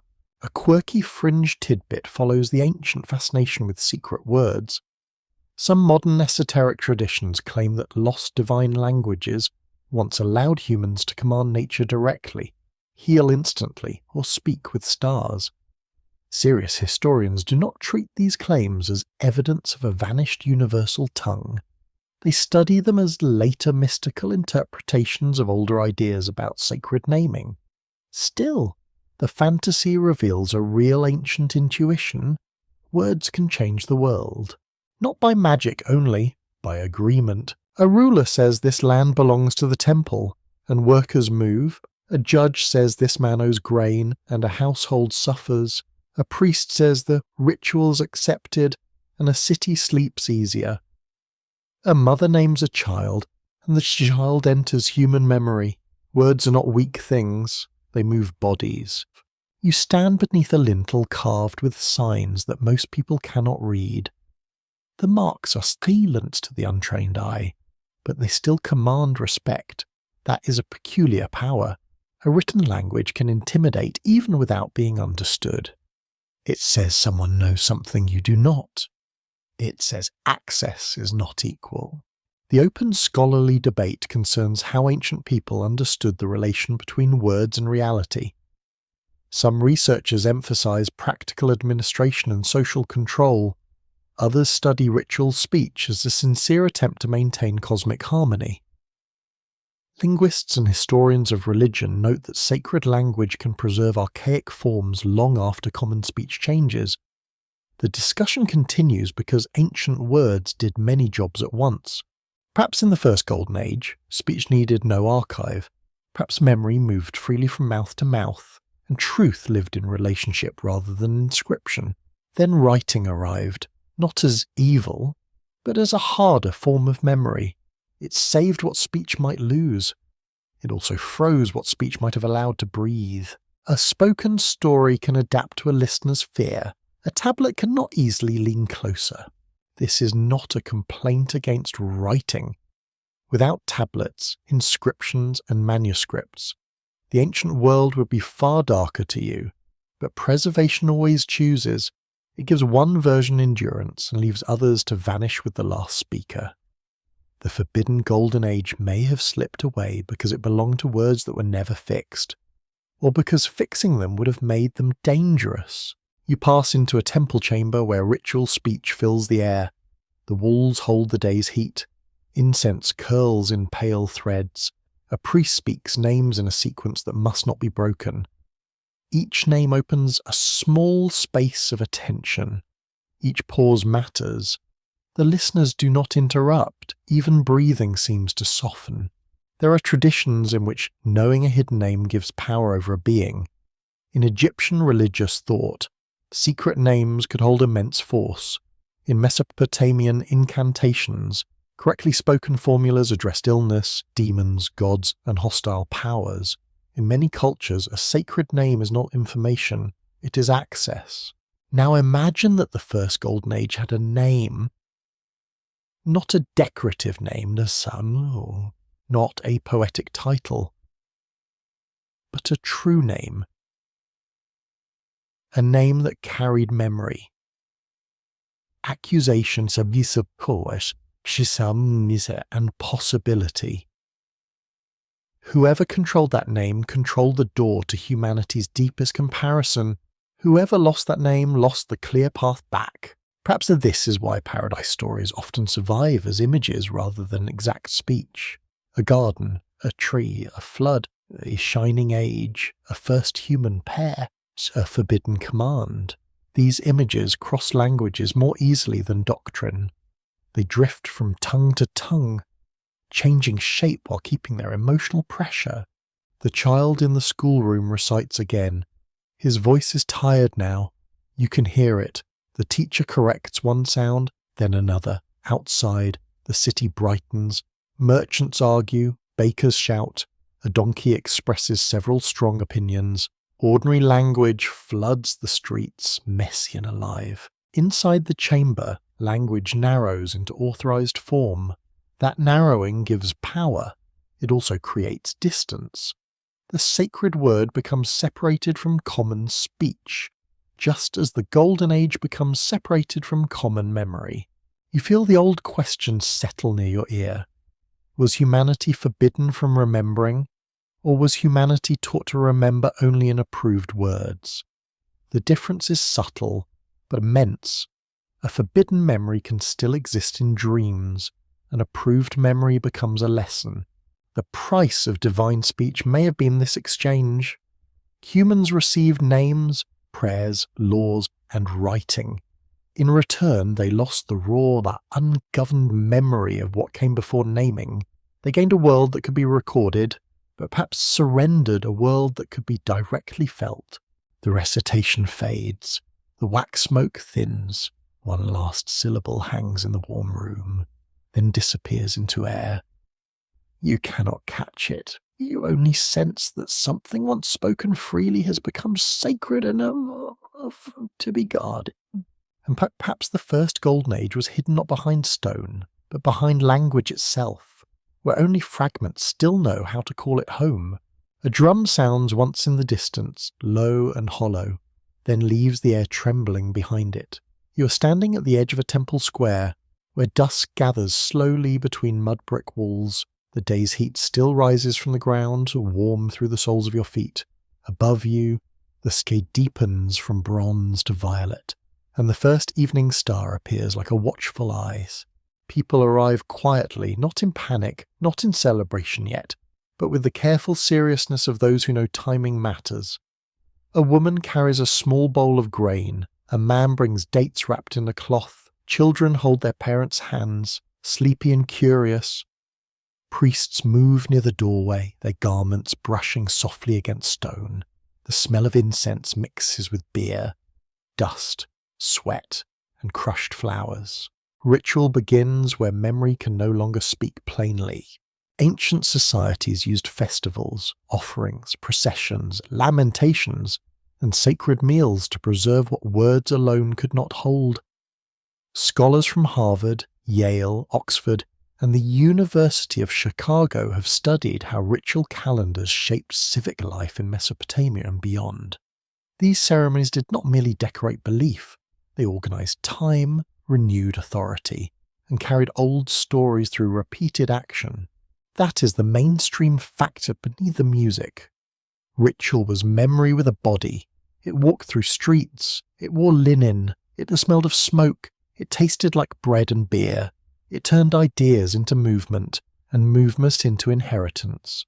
You watch as lamps are lit along the square.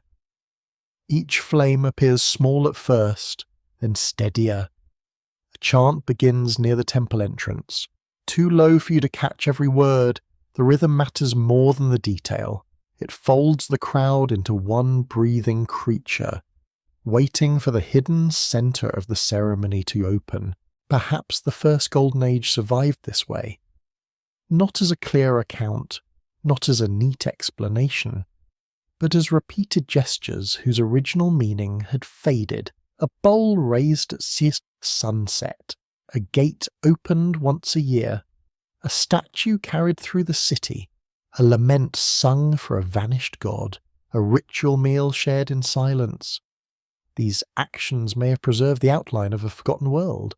A memory can lose its sentence and keep its shape. You feel that shape in the procession. The priests carry an object covered in cloth. No one reaches toward it. No one laughs. Even the children seem to understand that the ordinary rules of the marketplace do not apply here. The object may be a divine image, a sacred vessel, a tablet, or something whose meaning has been hidden by the ceremony itself. It is easy to imagine ancient ritual as colourful superstition, which is very convenient for modern people who have calendars full of meetings and passwords they forget every week. Yet ritual does something profound. It gives repetition to fear. It gives form to longing. It lets a community approach dangerous memory without being consumed by it. The forbidden Golden Age may have been too painful to describe directly, so people acted around it. They mourned a god who descended. They celebrated a divine return. They opened temple doors towards sunrise. They reenacted creation at the new year. They fed the dead. They purified the city. They repeated beginnings because the first beginning was inaccessible. In ancient Mesopotamia, the New Year festival carried political and cosmic weight in many periods. It could involve divine statues, royal participation, prayers, and the renewal of order. Historians have shown that such rites connected kingship with the stability of the world. The king did not merely govern people. He stood within a drama of creation, chaos, submission, and restoration. This matters for the lost Golden Age because festivals often make the present borrow authority from the beginning. Each year, the old order is symbolically renewed. Each year, the community steps close to the first time, then returns safely to ordinary life. The gate opens, but only under supervision. That phrase lingers, under supervision. You move with the crowd through a narrow street. The walls hold shadows. A musician plays a reed pipe, sound thin and mournful. Someone scatters petals on the ground. Someone whispers a prayer for a sick child. Someone else watches the priests with the narrowed eyes of a person calculating whether the gods accept late payments. Humanity remains humanity, even in sacred processions. A quirky fringe tidbit surrounds some ancient festivals connected with disappearing and returning deities. Modern speculative writers sometimes argue that these ceremonies preserve memories of seasonal contact with advanced beings, or encoded accounts of cosmic cycles known to lost civilizations. Mainstream scholarship reads them through agriculture, kingship, fertility, death, and renewal. Yet the fringe fascination points to a real feature of ritual. It often feels older than its explanation. Participants may not always know why a certain song is sung. They know only that it must be sung. A gesture survives because elders taught it, and their elders taught them. Meaning thins, but obligation remains. In that thinning, a very ancient memory can hide. The open scholarly debate concerns how much ritual preserves early social memory, and how much it creates new meaning for later communities. Some anthropologists argue that ritual can conserve fragments of older belief beneath changed theology. Others warn that repeated ceremonies constantly adapt to political needs. Historians of religion often hold both possibilities together, because tradition is rarely a sealed jar. It leaks, absorbs, and changes colour. The procession reaches a courtyard inside the temple enclosure. The air is cooler here. Stone basins hold water that reflects the flames. A priest washes his hands slowly, and each movement seems deliberate enough to belong to another time.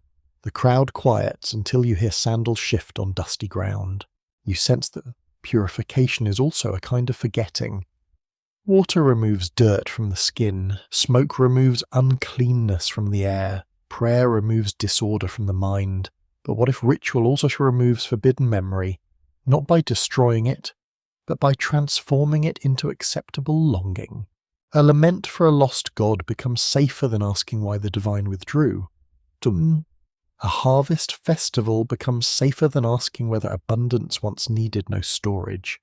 A royal renewal becomes safer than asking who first claimed the right to rule. Ritual lets the dangerous question breathe, but through a mask. The drum sounds again, its pulse travels through your ribs, the chant rises, the covered object is unveiled for only a moment, and the crowd lowers its gaze. You do not see clearly what it is. That matters. Sacred memory often depends on partial sight. Too much revelation would break the structure. Too little would empty it. Perhaps the first golden age survived as partial sight. A flash of gold at a festival. A song about first abundance. Procession through a city gate. A sacred marriage rite promising harmony between heaven and earth. A mourning ritual for a time when gods and humans were near us. No tablet needed to explain everything. The body remembered. Feet remembered the path to the temple. Hands remembered how to lift the bowl. Tongues remembered the refrain. Even when minds forgot its beginning, the calendar remembered what people could not safely say. Year after year, the forbidden memory returned dressed as duty. Night settles completely over the square. Lamps tremble in the dark. The crowd begins to disperse, softer than it arrived. Some people carry home comfort, some carry worry, some carry nothing they can name. The temple doors close with a deep wooden sound, and the street seems ordinary again, but ordinary is never quite ordinary after a ritual. A scent remains in your clothing, smoke clings to your hair, a rhythm continues faintly in your chest. You understand that forgotten things do not always vanish. Sometimes they become ceremonies, sometimes they kneel, stand, sing, wash, offer, and return home before dawn. And perhaps humanity was forbidden from remembering the first golden age directly, because direct memory would wound too deeply. So memory was broken into ritual, softened by a repetition, and carried through the centuries as a sacred habit no one dared abandon. A serpent moves where the threshold meets the dust. At first you do not see it. You only sense a change in the stillness, a thin ripple near the base of a wall, where shadow lies cool beneath the afternoon heat. Then the body appears, smooth and silent, drawing a dark line through fallen leaves. You stop without meaning to. The air smells of dry grass, warm stone, and bitter resin from a branch broken nearby. Somewhere above, a bird gives one sharp cry. Then nothing. The serpent pauses with its head slightly lifted, as if the whole earth has whispered something only it understands. Few symbols travel through ancient memory with such quiet persistence. The serpent appears in stories of healing, danger, renewal, wisdom, fertility, death, and hidden knowledge. It lives close to the ground, also peers into holes, sheds its skin, and returns looking newly made. Ancient people did not need a scholar to tell them this creature belonged to borders. It crosses between seen and unseen. A mainstream historical fact steadies the image. Archaeological and textual studies from institutions such as Harvard, Yale, Oxford, and the University of Chicago show serpent symbolism across the ancient Near East, Egypt, Greece, and the wider Mediterranean. Serpents appear on seals, staffs, temple objects, protective amulets, medical symbols, and mythic scenes. They are not one symbol with one meaning, they are a family of meanings coiled together. That complexity matters because the forbidden memory is not simple either. A serpent may threaten paradise, but it may also guard it. A serpent may deceive, but it may also reveal. A serpent may belong to the underworld, but also to healing. The same creature that frightens the foot can teach the mind that life renews itself by shedding what no longer fits. You follow the serpent's path with your eyes. It passes a cracked stone, then slips beneath a wooden step. The step marks the entrance to a small shrine. Inside, a bowl of water rests beside dried herbs and a clay figurine. People come here for protection, for fertility, of fever, childbirth, bad dreams, and the kind of fear that has no proper name. Thresholds attract serpents in imagination because thresholds are places of decision, inside and outside, safety and wilderness, human and divine, remembered and forbidden. A serpent at the threshold says that knowledge is near, but the crossing will not be innocent. In some Mesopotamian traditions, serpentine or dragon-like beings belong to the forces of chaos, deep water, or divine conflict. In Egyptian tradition, serpents can be royal protectors or cosmic enemies. In Greek healing cults, serpents are linked with sacred medicine and renewal. The symbol does not sit politely in one chair, it coils around many.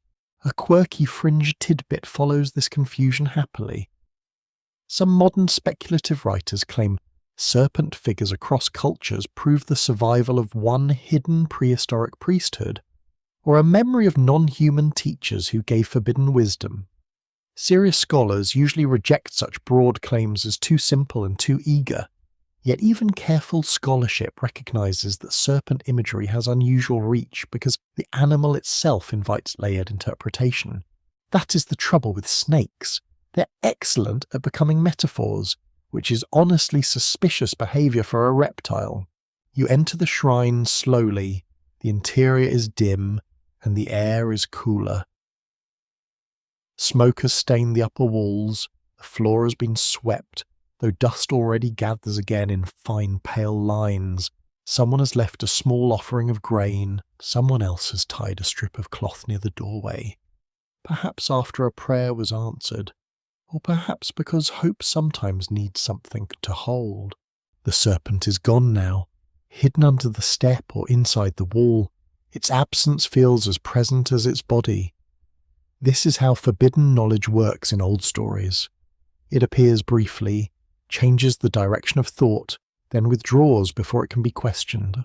In the memory of a golden age, the serpent often carries the question that paradise tries to silence. Why must this boundary remain? Why is this fruit forbidden? Why is this name concealed? Why should humanity obey without understanding? The serpent does not need to be heroic to become important. It only has to introduce comparison. Comparison is dangerous. A person who has never imagined another condition may accept the present one as the whole of reality. A person who hears that another condition exists begins to measure. The wall becomes visible as wall, the rule becomes visible as rule, the enclosure becomes visible as enclosure, even if it is fragrant with herbs and watered by sacred channels. The open scholarly debate around serpent symbols remains lively and careful. Some historians emphasize local religious meanings, warning against flattening all serpents into one universal code. Others study recurring associations with renewal, fertility, medicine, and chthonic power, meaning powers imagined below the earth.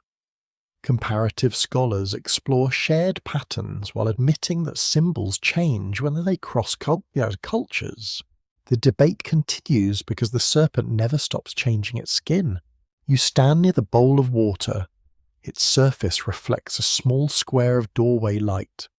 For a moment, you imagine the serpent beneath the floor, pressed against the cool earth, listening to human footsteps. It belongs to a level of the world humans rarely enter.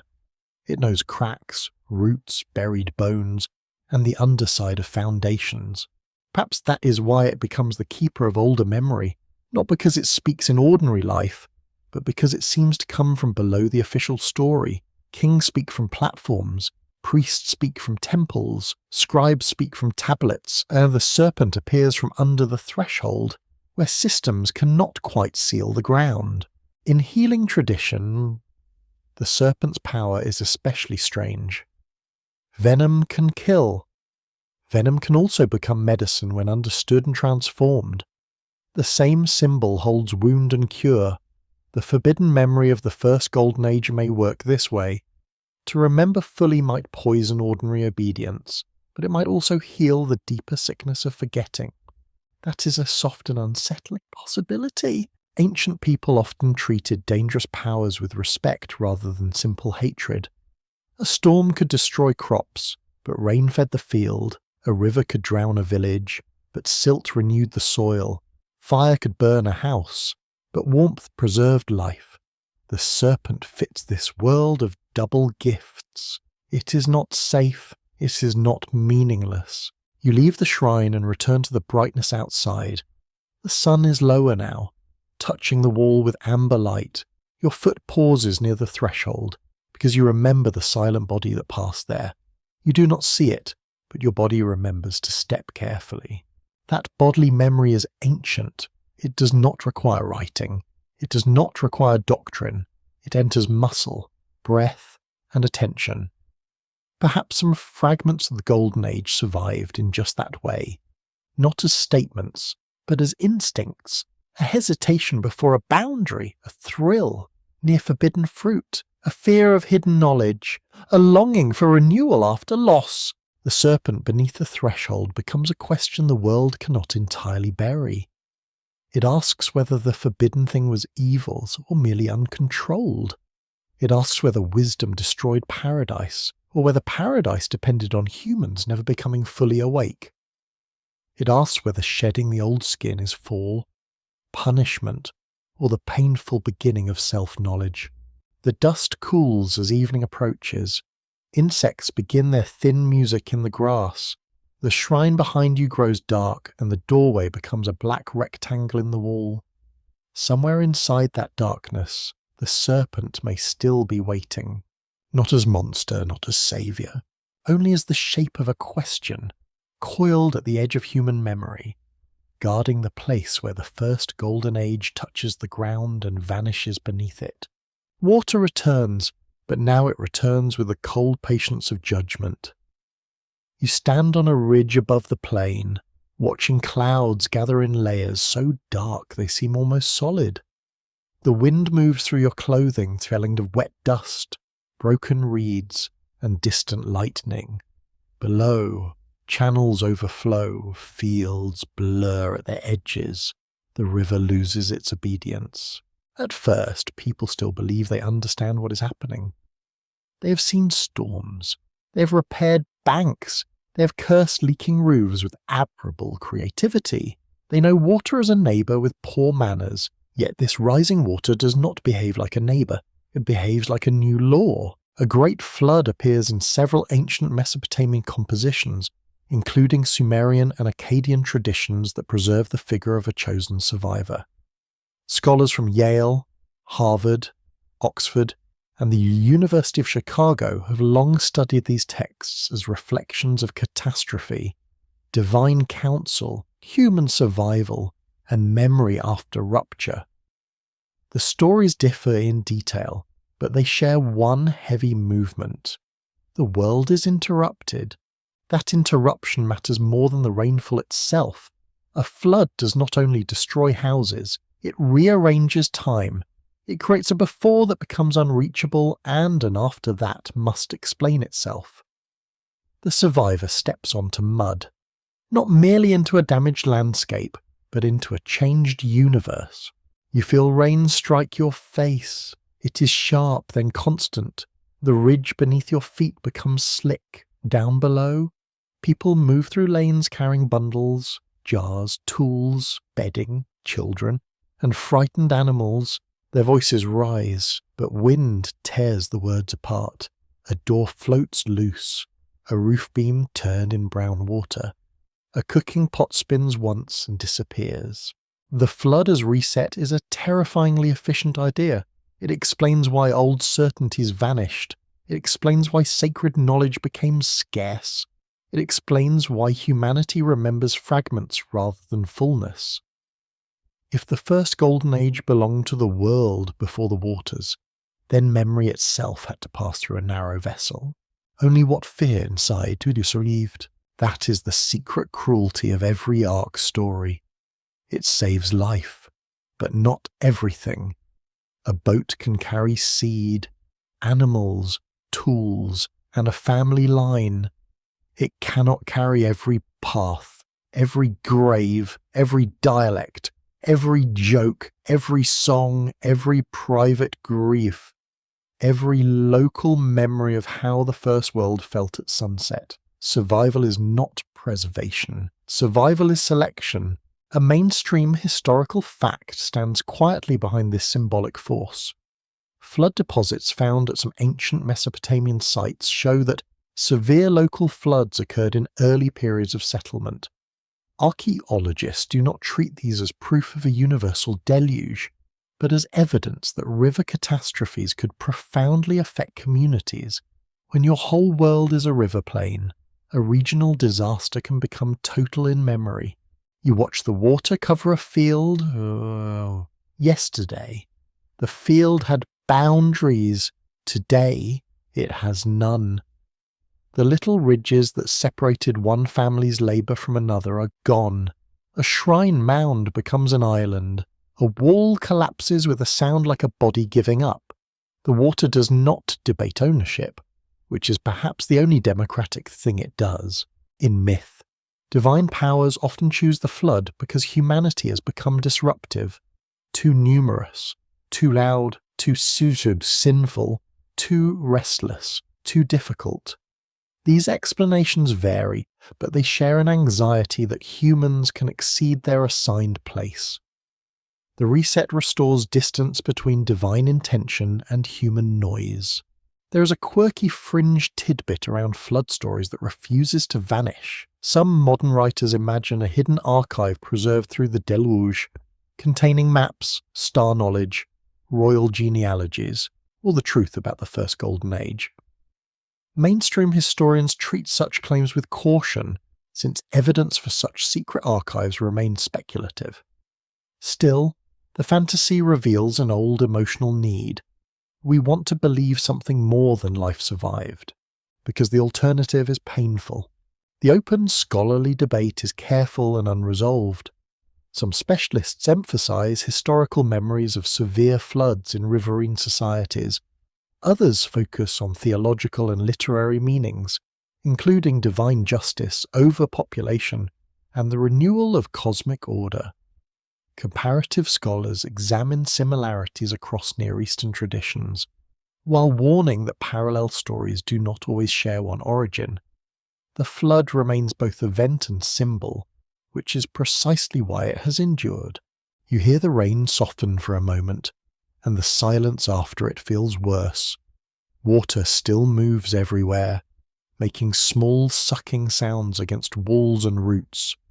A man on a roof lifts his arms toward the sky, whether he prays, curses, or simply tries not to fall.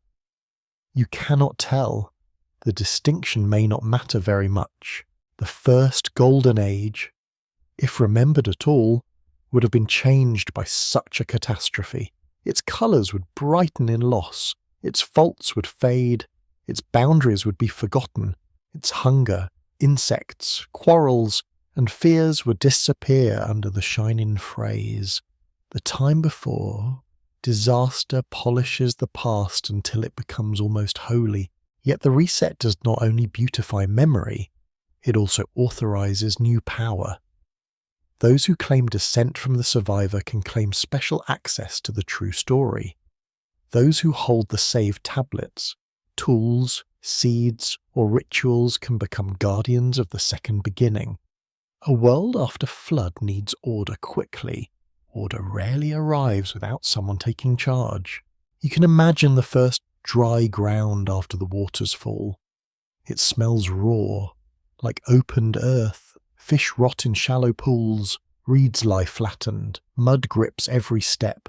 Survivors move slowly, stunned by the emptiness of familiar places. Where a house stood, there is debris. Where a path ran, there is slick-suck silence.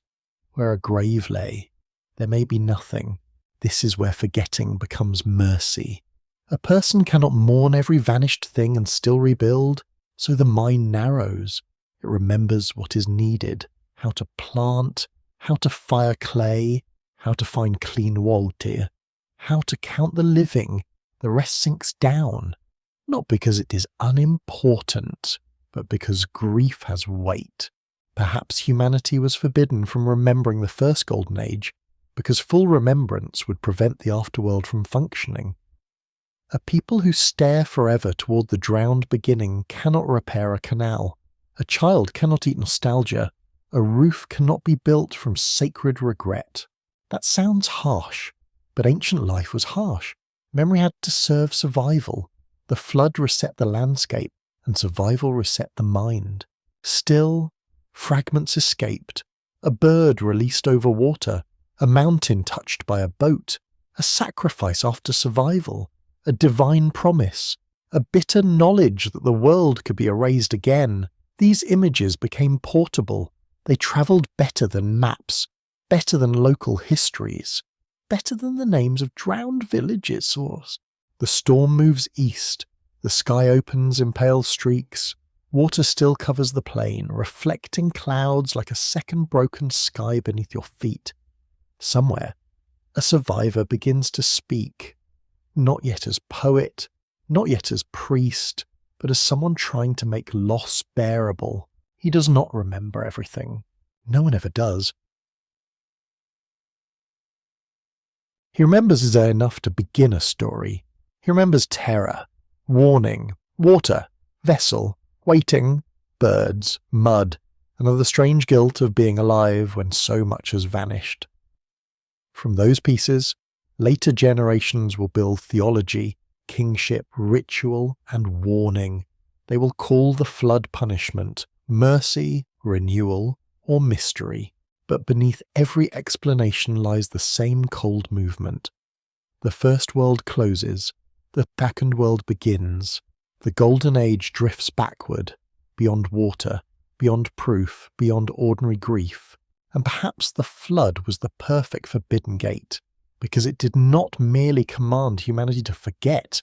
It made remembering feel like looking down through dark water at a home whose doorway can never again be opened. The sea is quiet beneath a pale Greek dawn, and the hills rise from it like sleeping animals. You stand on a stony path above an olive grove, where silver leaves tremble in the morning wind. The air smells of thyme, salt, goat wool, and wood smoke from a house whose walls are still cool with night. Somewhere below, a man begins to sing. His voice is not loud. It moves carefully, as though carrying something fragile across rough ground. He sings of ages of humankind, not as a historian laying out dates, but as a poet arranging moral weather. Gold, then silver, then bronze, then heroes, then iron, a descent, a darkening, a slow fall from ease into toil. In Greek tradition, the Golden Age appears most famously in the poetry associated with Hesiod. Scholars from Oxford, Yale, Harvard, and Stanford have studied his works as vital evidence for early Greek thought about labour, justice, divine order, and human decline. The story presents a first race of humans living under divine rule, free from hard toil, grief, and miserable old age. They live like guests of the gods. That is the mainstream historical fact at the centre of this hillside. Greek poetry preserves a vision of early humanity as closer to abundance and peace and divine nearness. The Golden Age is not a technical theory. It is a moral memory shaped into song. You hear the olive leaves moving. They sound almost like distant rain, though the sky is clear. A bee circles a cluster of herbs. A shepherd coughs behind a wall, then speaks softly to his animals. The world is ordinary, but the song makes ordinary things feel like late arrivals. The Greek Golden Age is different from the river plain myths. Yet it shares the ache. It imagines a time before labour became cruel, before justice needed pleading, before the earth withheld her gifts unless humans tore them from her. The first people do not struggle with ploughs and hunger in the same way. The land gives, the body rests. Death comes gently, like sleep. That phrase lingers, death like the sleep. For listeners in the quiet dark, it may sound almost comforting, yet inside the poem, comfort carries accusation. If the first humans lived without miserable toil, what does that make the present age? If the earth once gave freely, why does she now demand sweat? If divine rule once brought ease, why does ordinary life feel so full of argument, debt, envy, and disappointment? Greek poets knew hardship intimately. Hesiod's works speak of farming, seasons, justice, quarrels, and the need to work very carefully if one wishes not to starve. This is not an aristocratic fantasy floating above the soil. It is a farmer's moral universe, where the land may feed you, but only after discipline, timing, and effort. You walk down the stony path toward a field where the soil is thin and stubborn. The ground scrapes your sandals and dry grasses brush your ankles. An old man lifts a tool and strikes at earth that does not seem especially grateful. A boy follows with a basket. The sun climbs. The golden age shines brightest when viewed from labour. That may have explained why it survived so powerfully in Greek imagination. It offered not only nostalgia, but judgment. It said that the present condition is not natural in the deepest sense. It is late, it is diminished, it is the Iron Age, hard and noisy, where people must struggle against both toil and one another. A quirky fringe tidbit clings to the Greek ages of humanity. Some modern speculative writers have tried to read the sequence of gold, silver, bronze, and iron as a coded memory of actual lost civilizations, perhaps marked by metals, technologies, or cycles of catastrophe. Mainstream scholars usually interpret the metals symbolically, as moral and poetic markers rather than archaeological chronology. Still, the image of ages declining by material has a strange power. Gold does not rust, iron does. The symbolism feels almost too perfect. Gold suggests radiance, incorruption, and divine nearness. Iron suggests tools, weapons, hard work, and the grim practicality of survival. A poet does not need a laboratory to know that materials teach emotion. Hold gold in the mind, then hold iron. One glows, the other strikes. The open scholarly debate around the Greek Golden Age concerns its sources and meanings. Some researchers see Near Eastern influence in the broader pattern of declining ages and flood memories. Others emphasize local Greek social tensions, especially farming hardship and anxieties about justice. Classicists also debate how much Hesiod is preserving older oral tradition, and how much he reshapes it for moral instruction. The disagreement remains gentle but persistent, because poetry refuses to behave like a receipt. You stand beside an olive press now. The stone is heavy and stained dark from use. The scent of crushed olives rises thick and bitter. A woman wipes her hands on her garment.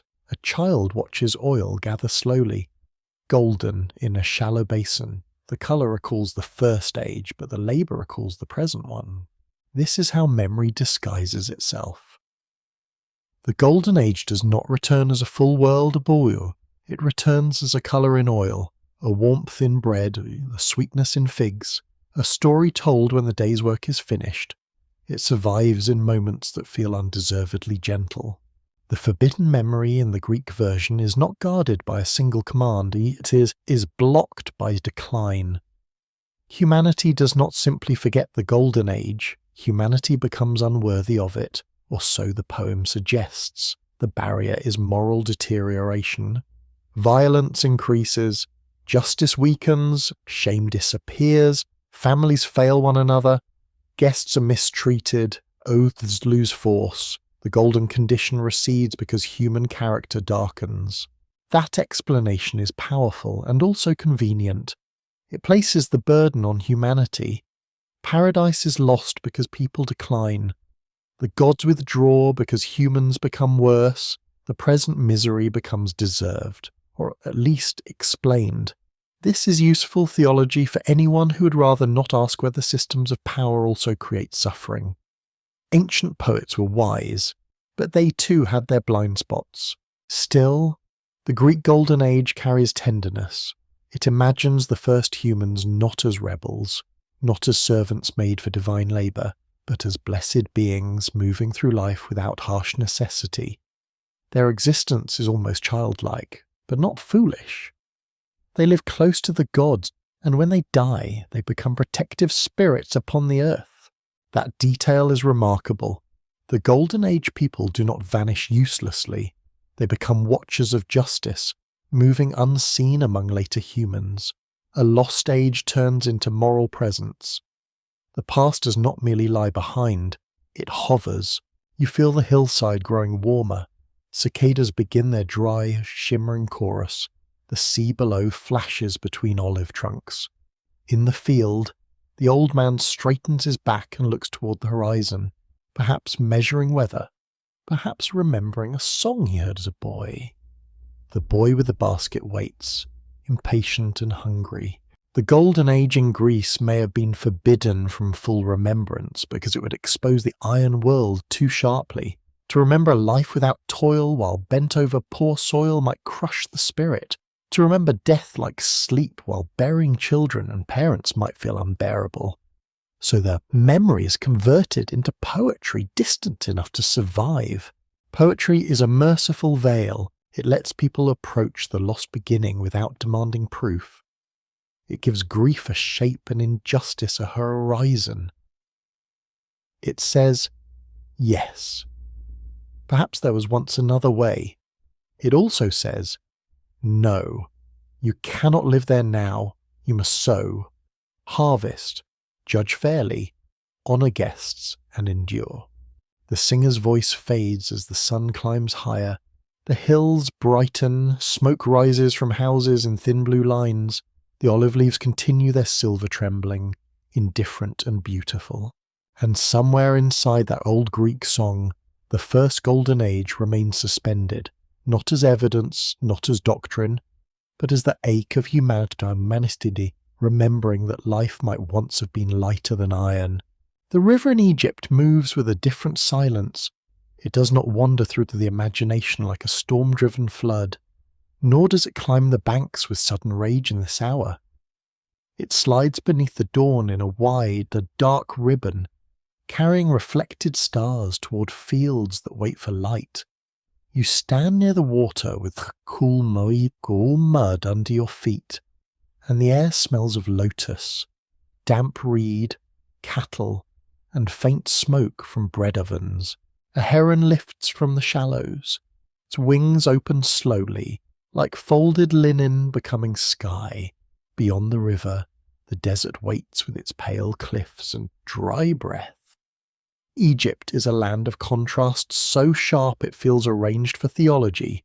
Black soil and red sand, flood and drought, tomb and womb, sunfire and river silt.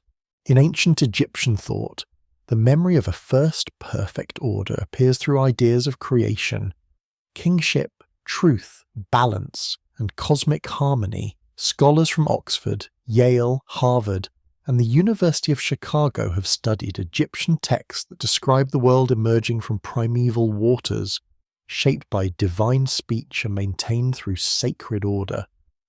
The old Egyptian word often translated as truth, balance, and right order held society and cosmos together. That is the mainstream historical fact beneath the river light.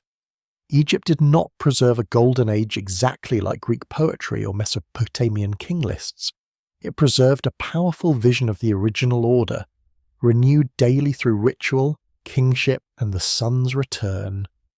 The ideal beginning was not merely behind humanity. It had to be restored again and again. You watch the eastern sky grow pale. Priests in a temple far away may be preparing the morning rites, washing, clothing, and presenting offerings to a divine image. Their movements are precise, learned, and quiet. The universe in this imagination does not keep itself tidy. It must be maintained. Apparently even cosmic balance appreciates a morning routine. A first golden age in Egypt might be understood as the moment when order first triumphed over formless waters. Before fields, before villages, before royal names, there was undivided potential, dark and endless. Then a mound rose, a god spoke, breathed, thought, or shone. The world began as a separation from watery unshaped. This is not simply creation. It is organization. The first perfection is not wild freedom, but everything in its correct place. River within banks, sun in its boat, dead in their proper realm, king upon throne, offerings before gods, speech aligned with truth. Disorder is always near. Pressing from desert, night, foreign lands, sickness, joy, and forgetfulness. You step away from the water and enter the edge of a temple court. The stone beneath your feet is cool. Columns rise like bundled reeds, their painted capitals half hidden in shadow. The scent of incense lingers, mixed with mineral dust and old stone. Light enters slowly, touching carved figures whose faces are calm beyond human patience. Here memory is carved, painted, repeated, and protected. Walls show kings offering to gods. Ritual scenes occur again and again, not because artists lacked imagination, but because repetition itself carried force. The right act renewed the first order. The present survived by imitating the beginning. The forbidden memory becomes subtler here. Humanity may not be barred from remembering the Golden Age because it is erased. Instead, the memory is absorbed into ritual order so completely that it no longer belongs to ordinary people. The first perfection becomes a temple function. It is known through priests, kings, and sacred images, not through free human recollection. A quirky fringe tidbit surrounds Egypt more than almost any ancient civilization. Some modern speculative writers claim the pyramids preserve secret knowledge from a lost golden age, perhaps inherited from survivors of a vanished world before known dynasties. Mainstream Egyptologists reject such claims, pointing to strong archaeological evidence for Egyptian development, labour organisation, quarrying, and royal funerary beliefs. Still, the persistence of the idea reveals how Egyptian stone invites dreams of forbidden memory. The monuments look as if they are guarding something. That does not mean they are guarding what fringe writers imagine, but they guard time itself with unusual severity. A pyramid at dawn can make a modern mind feel very young and a little underdressed. The open scholarly debate in Egyptology often concerns how royal ideology, temple ritual, and popular belief interacted. Some researchers emphasize elite control over cosmic order through kingship and priesthood. Others study household religion, local shrines, and personal devotion as evidence that ordinary people participated in sacred memory more actively. The discussion continues because ancient Egypt speaks in royal stone, but lived also in mud brick homes, village prayers, and worn amulets. You pass from Egypt in thought to another ancient landscape, wider and layered with forests, rivers, monsoon clouds, sacred fires. The air changes, it grows heavy with rain on leaves, sesame oil, smoke, and the sweetness of flowers placed near a shrine. You hear chanting, low and measured, rising with the crackle of flame. In Indian traditions, time often unfolds in great cycles. Later texts describe ages that decline from a first age of truth and harmony into darker and more troubled periods.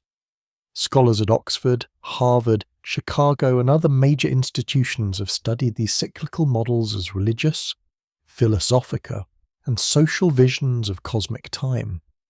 The First Age is commonly imagined as one of righteousness, longevity, clarity, and spiritual balance. Here the Golden Age is not merely lost once, it belongs to a cycle. It can return, but only after vast decline and renewal. That is a different kind of memory.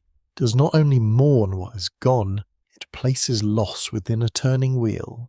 The idea is both comforting and unsettling. Comforting ones because decline is not final, unsettling, because human lives are tiny within such immense cycles. You may long for the First Age, but the wheel turns on a scale that makes impatience look adorable and completely useless. In these traditions, forgetting becomes part of cosmic rhythm. Humans lose clarity as ages decline, lifespans shorten, virtue weakens, desire grows, ritual changes, knowledge becomes harder to hold. The first Golden Age is forbidden not by a single guard, but by the condition of the age itself. People in a darker age cannot fully remember the brightness because their minds have thickened with time. That is a profound image. Memory fails because the world has aged. You stand beside the sacred fire as sparks rise into humid night. Faces glow around it, calm, serious, tired. A teacher speaks of an earlier age when truth stood firm on all its supports. The present age, by contrast, stands unevenly. People must work harder to hold what once held itself. This pattern echoes across civilizations without becoming identical. Egypt renews the first order daily.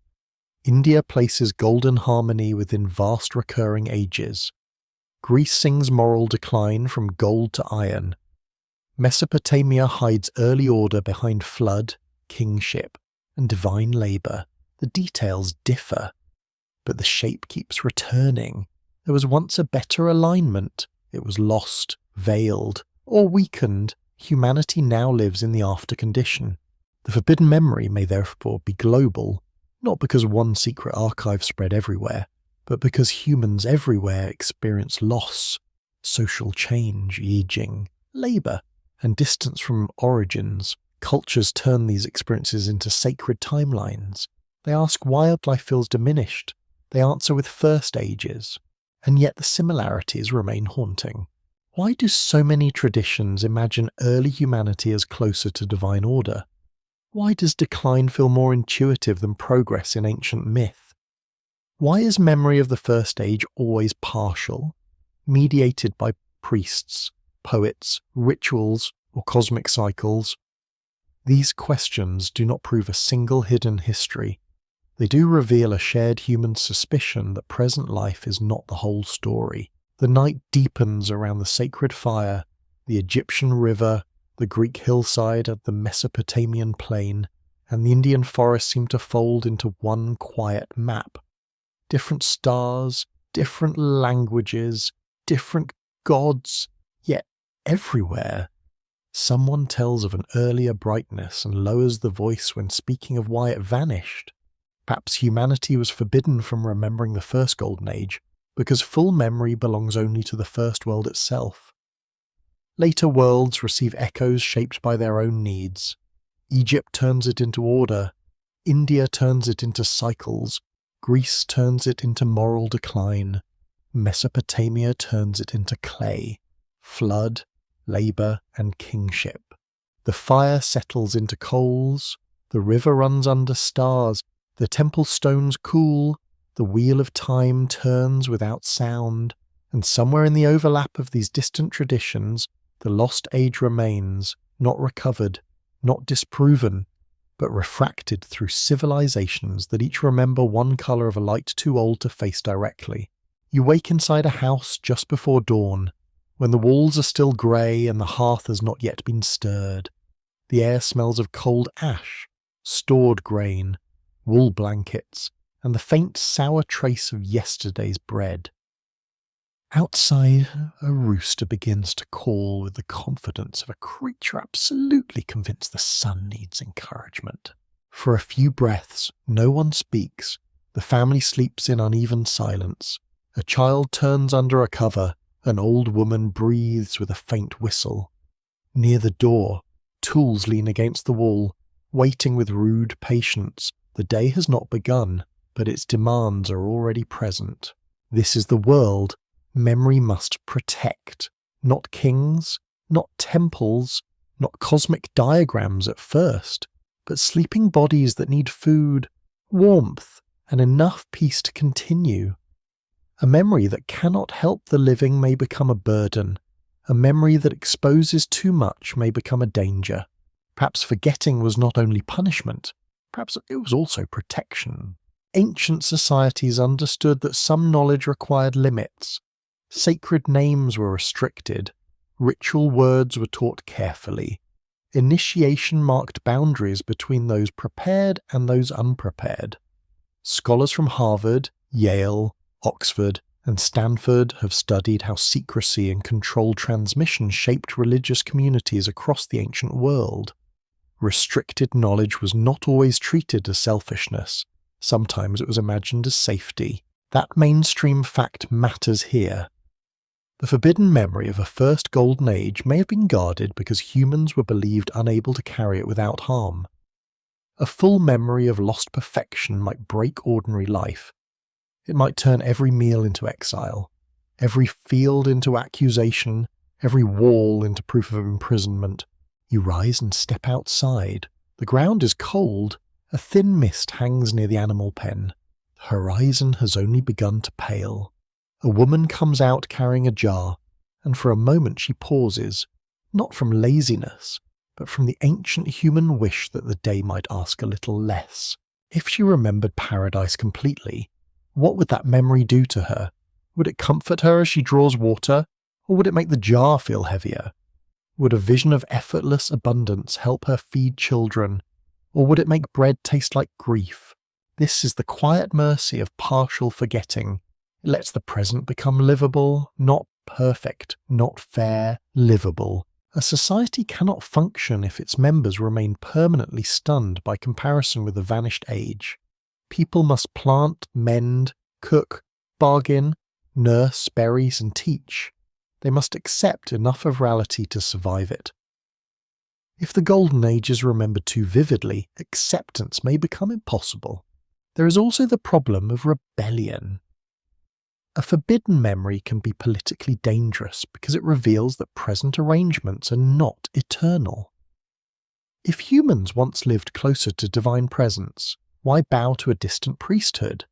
If abundance once came without forced labour, why accept the granary's locked door? If kingship began later than humanity, why call kingship natural? Power prefers short memories when long memories ask rude questions. Ancient rulers knew the importance of controlling the past. Inscriptions celebrated victories and divine favour, Dyrfspor, genealogies connected kings to heroic or sacred beginnings. Laws presented order as ancient and sanctioned. Historians at major universities have shown how royal ideology in Mesopotamia, Egypt, and other early states used memory to strengthen authority. The past was not simply preserved, it was arranged. That does not mean every priest or king plotted in a smoky room, rubbing hands together like a villain in a very unsubtle play. Human systems are rarely that neat. More often, control becomes custom. One generation teaches what it received. The dangerous edges are smoothed. The comforting version survives because it helps everyone sleep. You walk toward a well. The rope is rough under your palm. The bucket descends into darkness, then strikes water with a hollow sound. As you pull it upward, your shoulders feel the strain. This simple action contains the whole argument. You need water now. A memory of a river in paradise does not fill the bucket. Perhaps humanity was forbidden from remembering because survival requires focus. Too much backward vision turns the body away from the present task. Myths often understand this through commands against looking back. The one who looks back may lose the path forward. The one who clings to the lost city may not reach the next refuge. A quirky fringe tidbit appears in modern theories about suppressed ancient knowledge. Some writers claim that elites deliberately hid proof of a lost golden age to keep humanity obedient. Serious historians do not accept broad claims without evidence, and ancient records show a far more complicated picture. Yet the suspicion persists because memory and power truly are connected. Not every secret is invented by paranoia. Some are produced by archives, temples, and locked rooms. The open scholarly debate is more careful. Some researchers argue that paradise myths express psychological nostalgia for childhood, security, or imagined simplicity. Others interpret them as social memory of major transitions, such as agriculture, urbanization, climate stress, or state formation. Historians of religion often emphasize moral and theological meanings, especially human limitation and divine order. The discussion remains open because the Golden Age speaks to many wounds at once. You sit beside the well as light slowly fills the village. Someone opens a door, someone coughs, a child begins crying, then is comforted. Smoke rises from a rekindled hearth. The smell of baking bread returns, warm enough to soften the cold air. This is not a fallen world only. It is also a tender one. People make kindness inside limits. They share food, they keep watch, they remember the dead, they invent lullabies, jokes, tools, remedies, and rituals. They may be exiled from the first brightness, yet they create small lanterns of their own. So forgetting may protect humans from despair. If the Golden Age was too beautiful, then full memory would make all later life seem worthless. By veiling it, myth leaves room for ordinary love. A mother can enjoy the child's laughter without measuring it against divine music. A farmer can feel pride in a harvest without comparing it to effortless abundance. An old man can rest in the shade without asking why the first age ended. But forgetting also has a cost. It may protect the wound by hiding the knife. It may comfort the servant by concealing the chain. It may allow rebuilding while preventing justice. That is why the forbidden memory feels morally uncertain. It is mercy and control together, like shade behind a wall. The morning brightens. The village enters motion. Grinding stones begin their low song.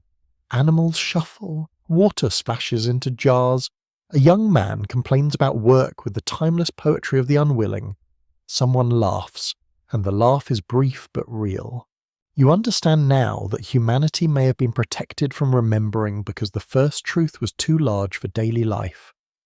The Golden Age, if fully recalled, might have revealed unbearable grief, dangerous freedom, or a divine arrangement humans were never meant to inspect, so memory was softened. It became story, ritual, longing, and dream, not erased, made survivable. The bucket stands full beside the well, reflecting a small piece of sky. You look into it and see onies of trembling light, disturbed by your own breathing. Perhaps that is all human memory can bear of the first Golden Age. Not the whole sun, but a wavering reflection in water, enough to suggest brightness, not enough to blind the one who must still carry the jar home. Or you enter a modern reading room where the ancient world lies open beneath green lamps.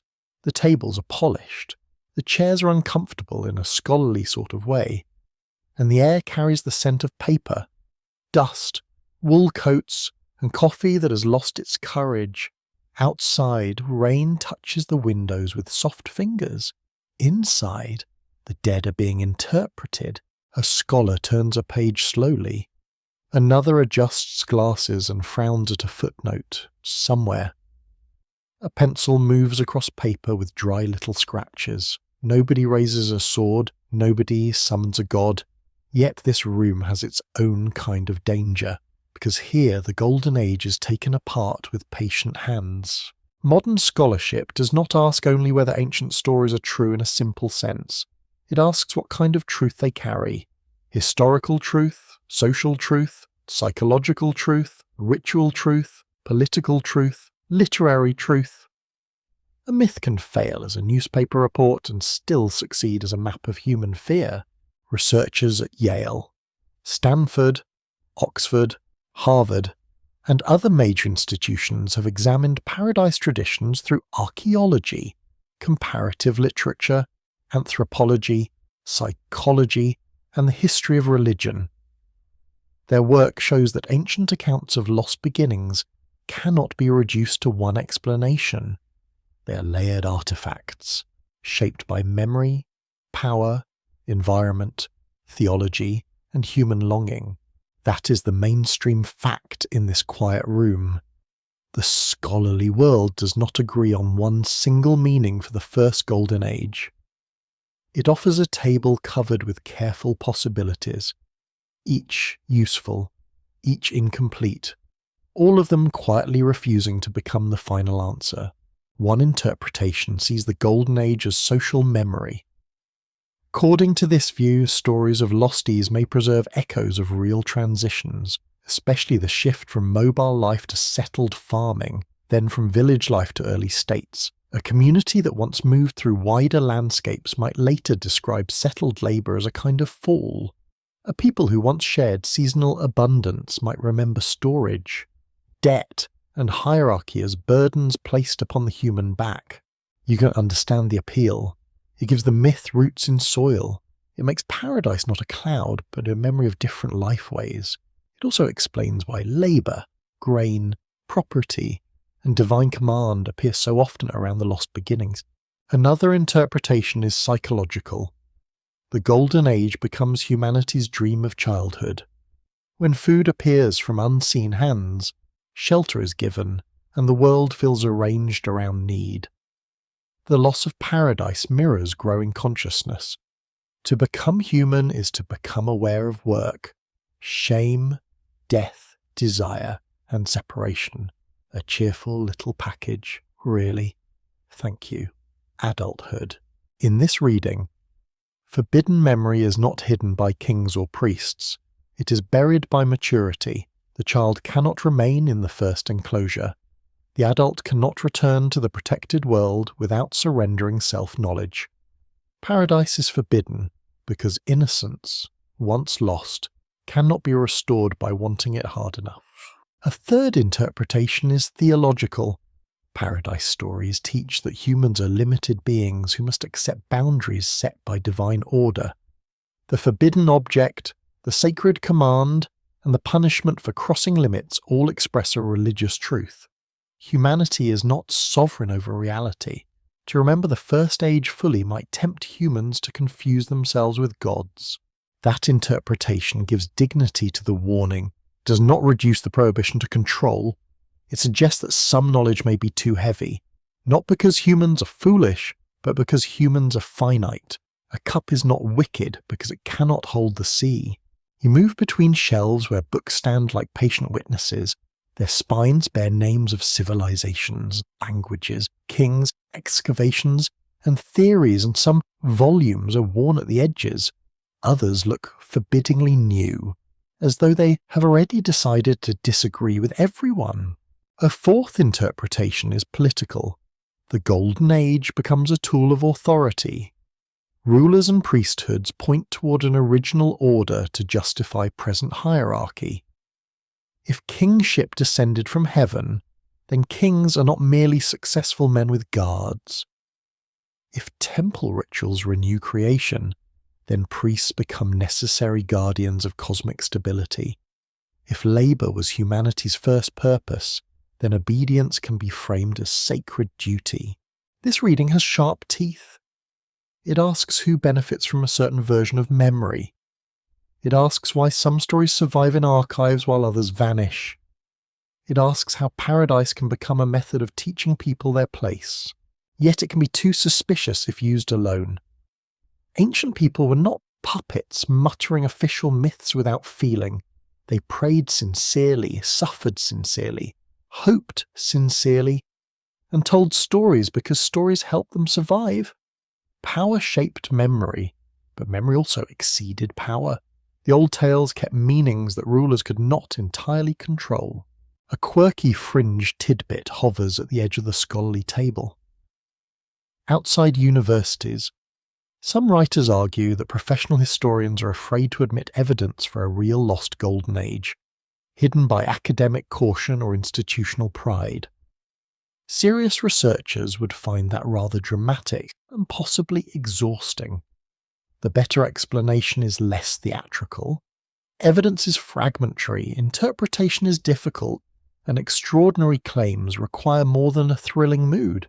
Still, the fringe impulse reveals a hunger that scholarship should not mock too quickly. People want the past to contain revelation. They want the broken pieces to fit. They want the sealed door to open, even when the proposed answers are weak. The longing behind them may be ancient and sincere. The open scholarly debate remains alive because the evidence resists closure. Some archaeologists emphasize material changes in diet, settlement, and labour. Some literary scholars focus on genre, symbolism, and poetic structure. Some historians of religion study ritual boundaries and divine order.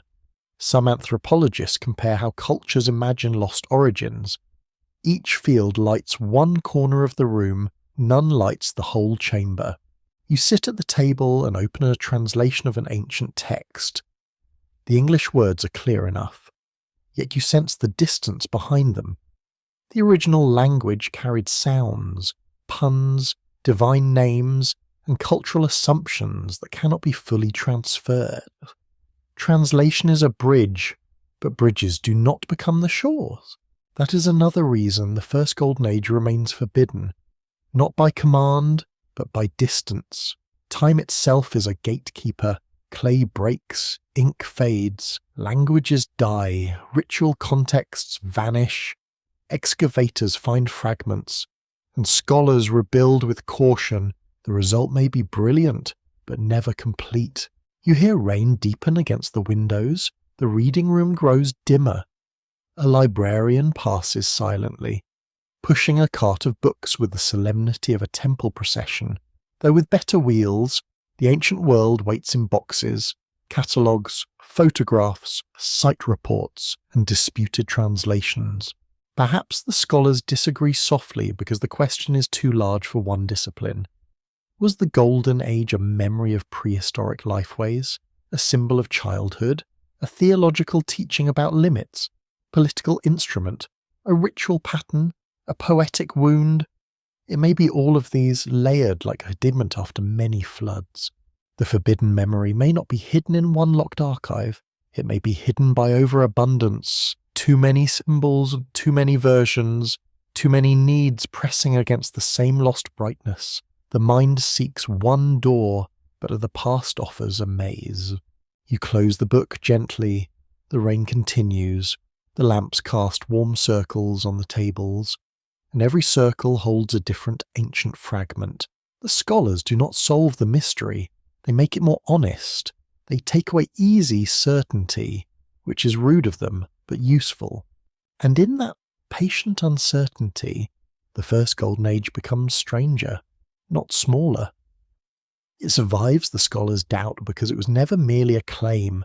It was a question humanity asked whenever life felt heavier than it should, and whenever memory whispered that somewhere behind the present order, another beginning had once been possible. A pattern begins to show itself only when you stop chasing one perfect answer. It rises slowly, like lines beneath faded paint. Not obvious at first, then impossible to ignore. You stand in a darkened hall where maps of ancient lands hang along the walls. Mesopotamia, Egypt, Greece, India, river valleys, mountains, deserts, forests, coastlines, and cities glow faintly beneath glass. The room smells of old varnish, paper, and rain carried in on coats. A clock ticks somewhere with the blunt confidence of modern time. Yet the maps seem older than clocks. They hold places where people lifted their eyes towards sky, water, stone, fire, and wondered why human life felt like an aftermath. The hidden system is not a single secret doctrine. It is a recurring structure. First comes an original order, then comes a boundary, then a crossing, loss, decline, disaster, or forgetting, then a remade world filled with labour, ritual, law, and longing. The details change, but the movement returns with quiet insistence. This structure appears across many ancient traditions studied by scholars at Harvard, Yale, Stanford, Oxford, and the University of Chicago. Comparative research in mythology, archaeology, and the history of religion shows that societies often organize origins through cycles of creation, rupture, and renewal. These are not identical stories. They are related human responses to change, suffering, memory, and time. That is the mainstream fact at the centre of the hall. Ancient people rarely imagined history as a flat line of simple improvement. They often imagined it as a rhythm, a fall, a return, a cycle, or a fragile order always threatened by chaos. The first golden age sits at the bright edge of that rhythm. You walk past the map of southern Mesopotamia. Rivers branch across the plain like veins. Here, the system speaks through kingship descending, flood interrupting, and labour defining humanity. The first order is divine and administrative. The rupture is watery and absolute. The renewed world is organised through cities, their temples, and records. You move to Egypt, the river narrows between desert edges. Here, the system speaks through primeval waters, first emergence, daily renewal, and the struggle to preserve balance. The rupture is not always one past event, it is the constant threat of disorder returning. The Golden Age is not merely remembered, it is ritually maintained, which sounds exhausting, but very Egyptian in the best possible way. You turn toward Greece. Hills and islands appear in clean lines. Here, the system becomes moral descent. Gold gives way to lesser ages. Ease becomes labour. Justice weakens. The divine distance grows. The lost first condition becomes a mirror, held up to an iron present. Then India. Rivers, forests, sacred cities, and vast plains spread across the wall. Here, the system turns cosmic. Ages unfold in immense cycles. Truth stands firm, then weakens. Decline deepens, but renewal remains possible within a scale far beyond ordinary life. Human memory becomes small inside cosmic time. You pause in the centre of the hall, different worlds, same pressure. A quirky fringe tidbit naturally creeps toward this pattern. Some modern writers claim that such similarities prove one vanished global civilization, spreading a single doctrine before catastrophe erased its centre. Mainstream scholars remain cautious, seeing instead shared human experiences, cultural exchange in some cases, and parallel symbolic thinking. Still, the pattern feels powerful enough that you understand why people reach for a dramatic origin. Patterns invite stories. They always have. Yet the hidden system does not require one lost empire. It may be stranger if no single source exists. It may mean human societies, separated by land and language, repeatedly sense the same basic wound. Life feels structured by absence. The present feels late.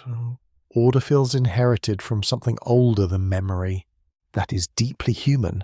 A child is born into rules already made. A village inherits fields already marked. A priest recites words older than his voice. A king claims authority older than his body.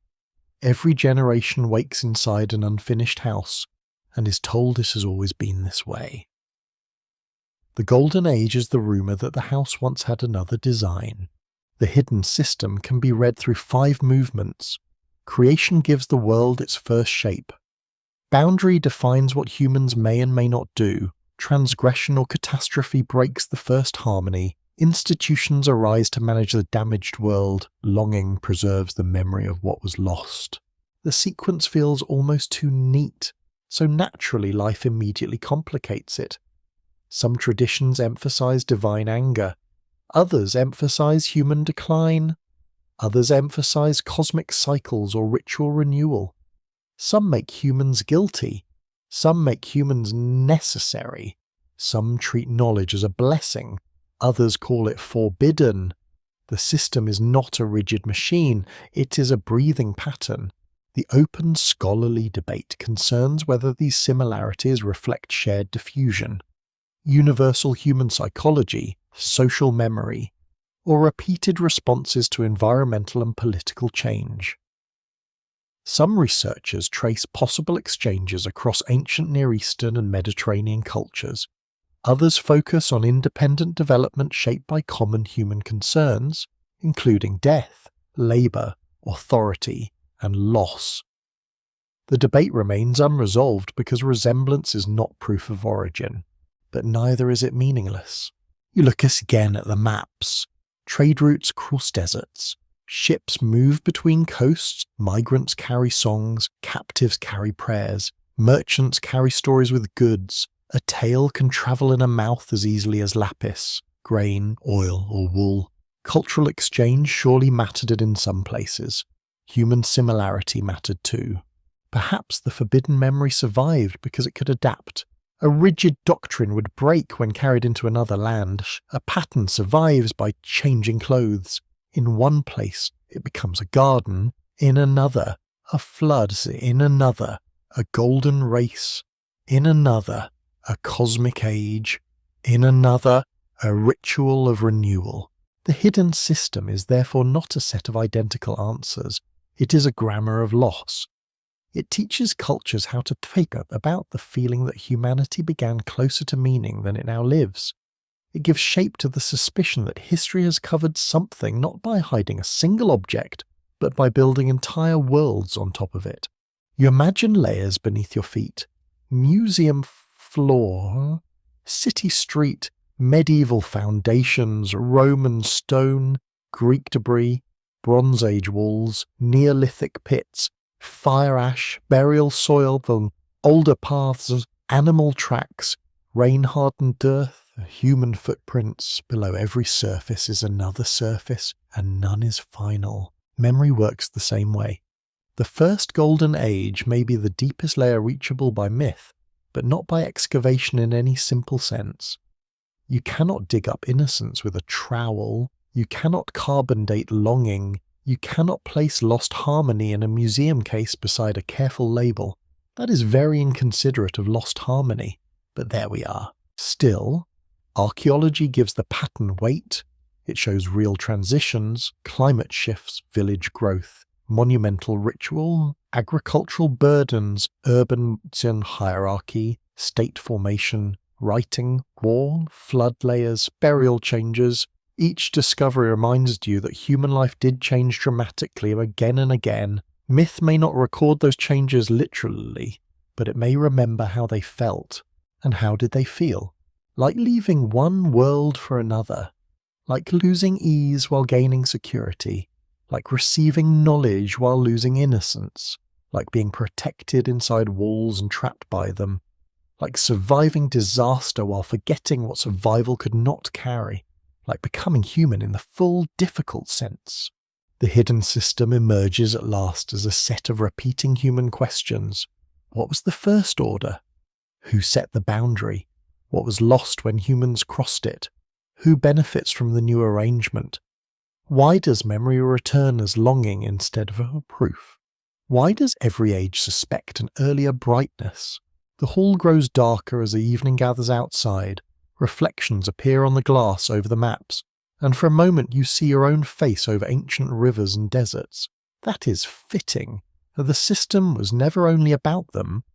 It has always been about you, standing in a late world, feeling the ache of origins you cannot fully remember. Perhaps humanity was forbidden from remembering the first golden age because the system depends on partial memory. Too much forgetting leaves life empty. Too much remembering makes life unbearable. So the old pattern gives you fragments, enough to dream, not enough to return. The maps remain still. The clock ticks. Rain whispers against the windows, and beneath every civilization marked on the wall, the same quiet structure waits: creation, boundary, loss, order, longing, turning slowly like a hidden wheel under the sleeping earth.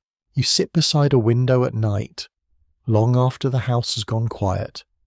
The glass is dark enough to hold your reflection, and beyond it the world has softened into shapes without edges. A distant road hums faintly, somewhere.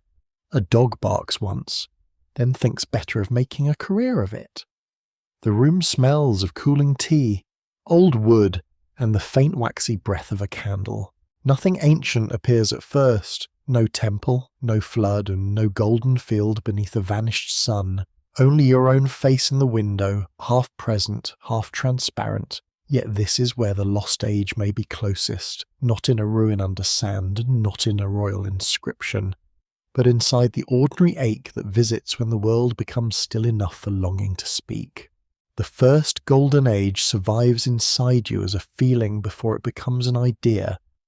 It is the sense that life should be kinder than it is, that work should not consume so much of the body, that death should not enter rooms so quietly, that love should not always be shadowed by loss, that some original trust was broken before you arrived.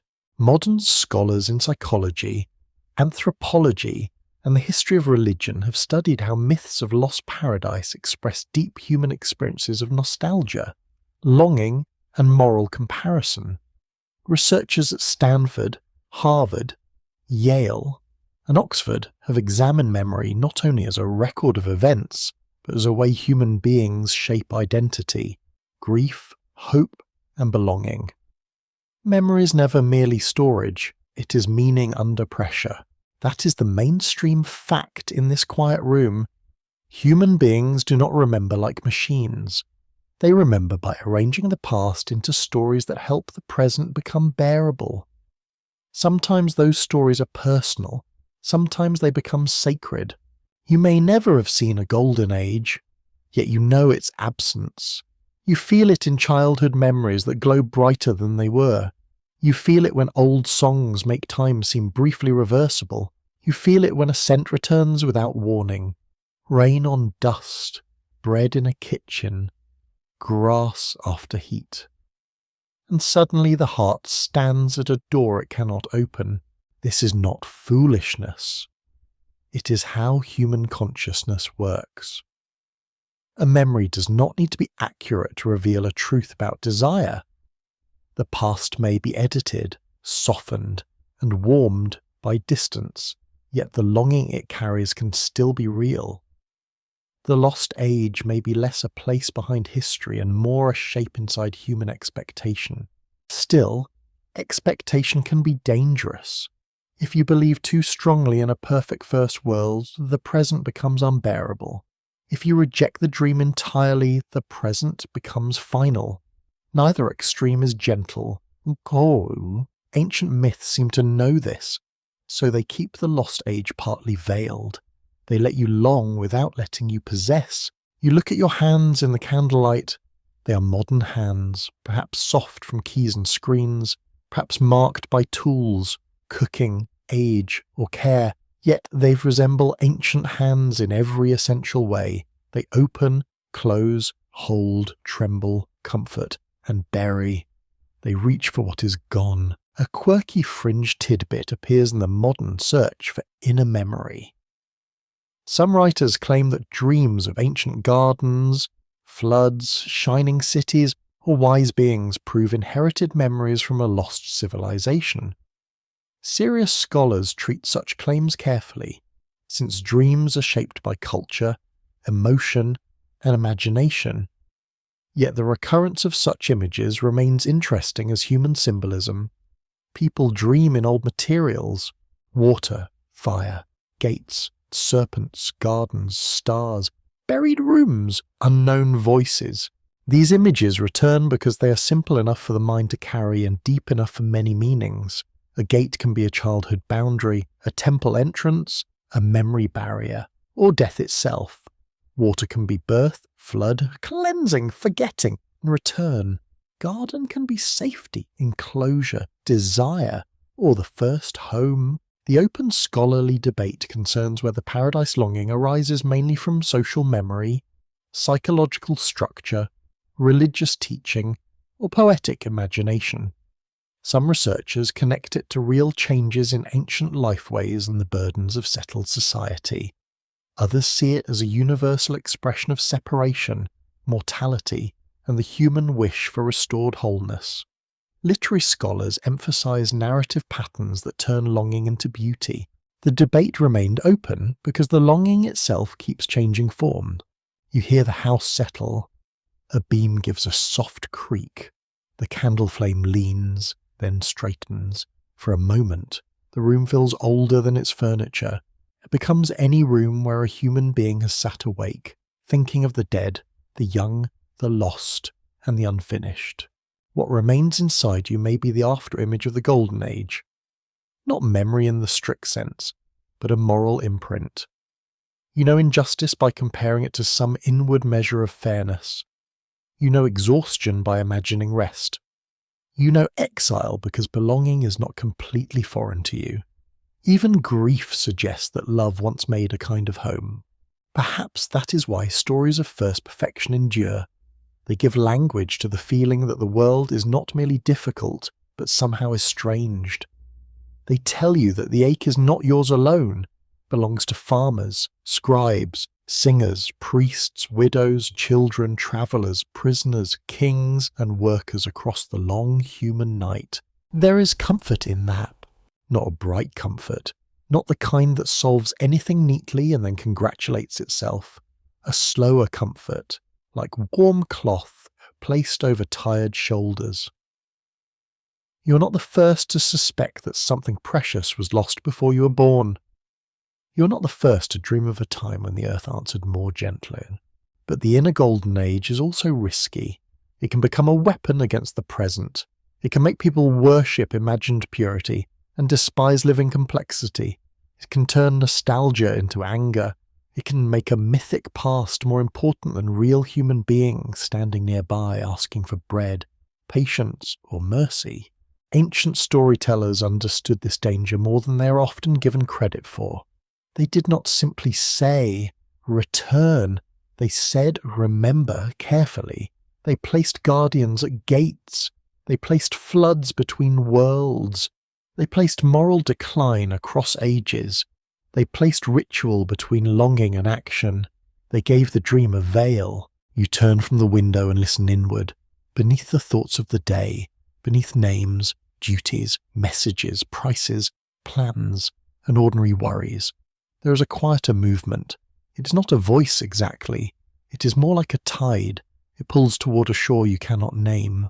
That tide may be the oldest inheritance, not a secret fact passed intact through blood, but a human capacity for sensing incompleteness. Animals may rest when fed and safe, humans rest and still wonder whether existence has forgotten something. Very impressive, and occasionally quite inconvenient. The first golden age survives as nostalgia. But nostalgia is not only backward-looking, it can also be a compass.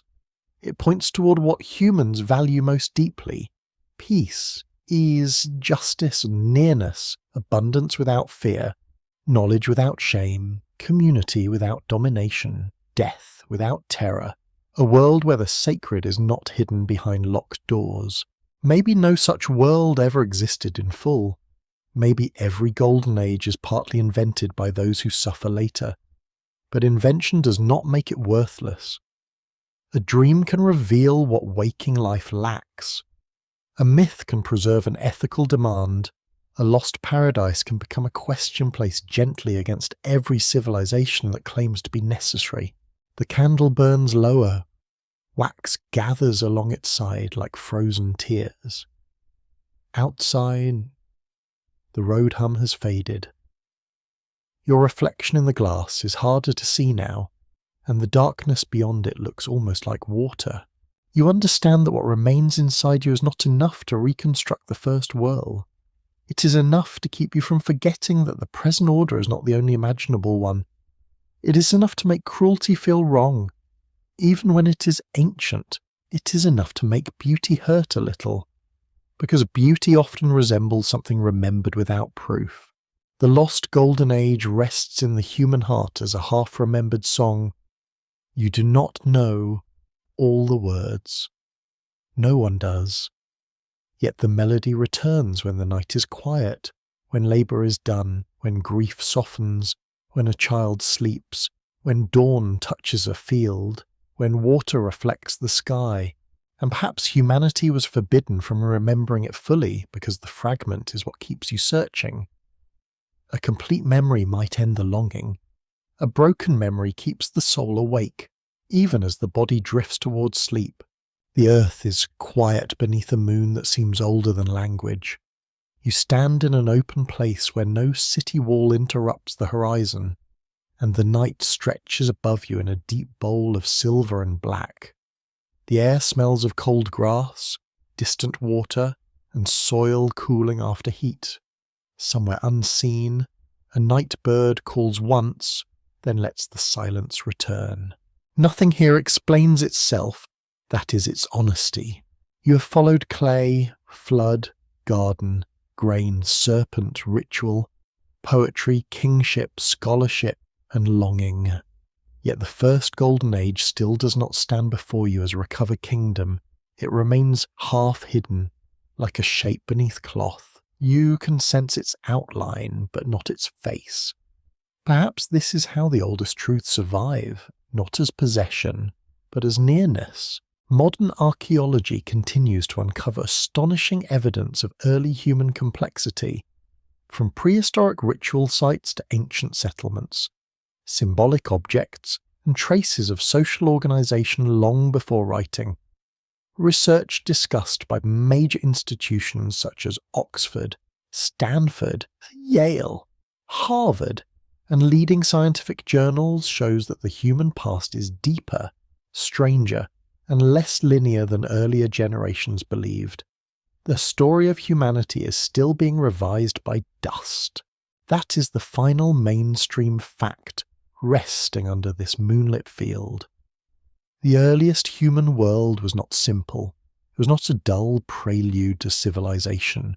It was rich with intelligence, adaptation, ceremony, memory, and change. Yet even with every excavation, the emotional centre of the Golden Age remains beyond proof. A trowel can uncover a hearth.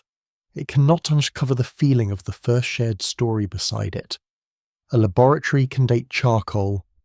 It cannot tell you whether a child listening nearby felt safe, afraid, beloved, or already exiled from something unnamed. The past gives fragments, and the human heart keeps trying to make them sing. Perhaps humanity was forbidden from remembering the first Golden Age because the memory was never meant to become an object. If possessed too firmly, it might harden into doctrine, politics, or pride. It might become a weapon used by one group to claim purity against another. Ancient dreams are delicate until someone builds a throne on top of them. That has happened often enough. People imagine a perfect beginning, then accuse the present of betrayal. Sometimes that accusation becomes compassion. Sometimes it becomes cruelty.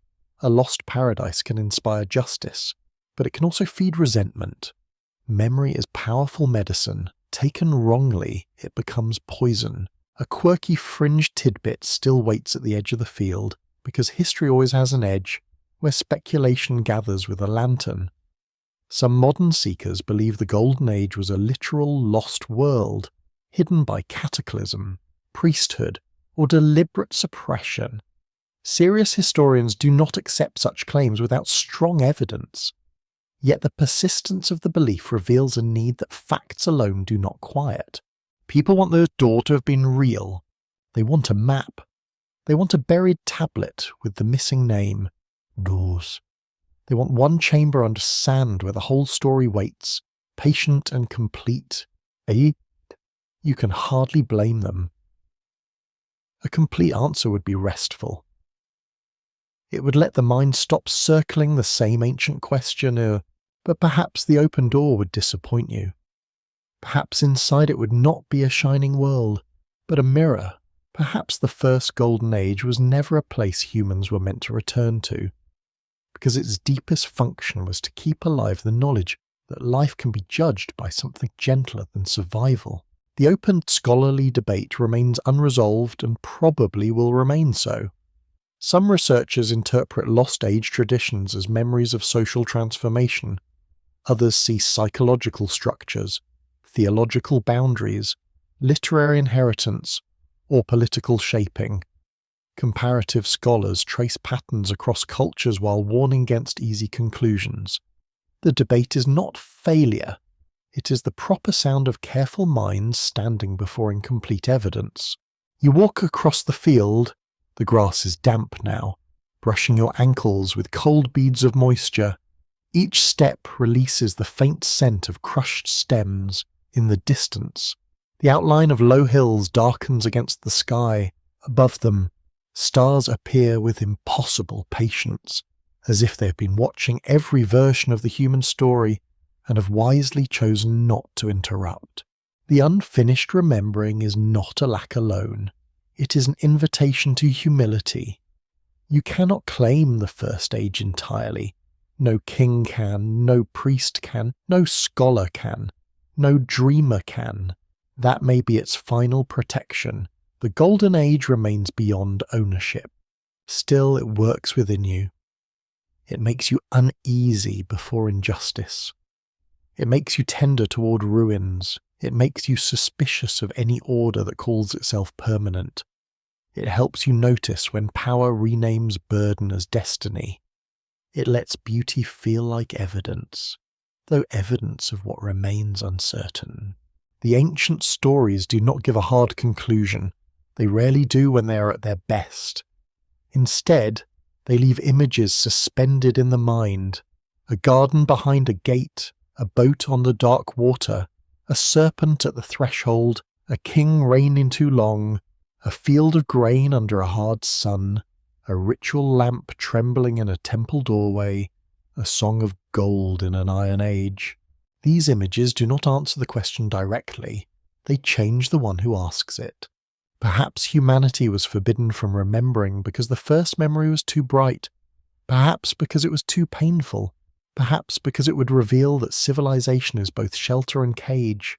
Perhaps because the gods, or kings, or ancestors, or the mind itself understood that humans must live in fragments to keep moving.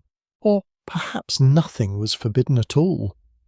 Perhaps the golden age faded in the ordinary way all things fade, through death, migration, disaster, translation, and the slow erosion of voices.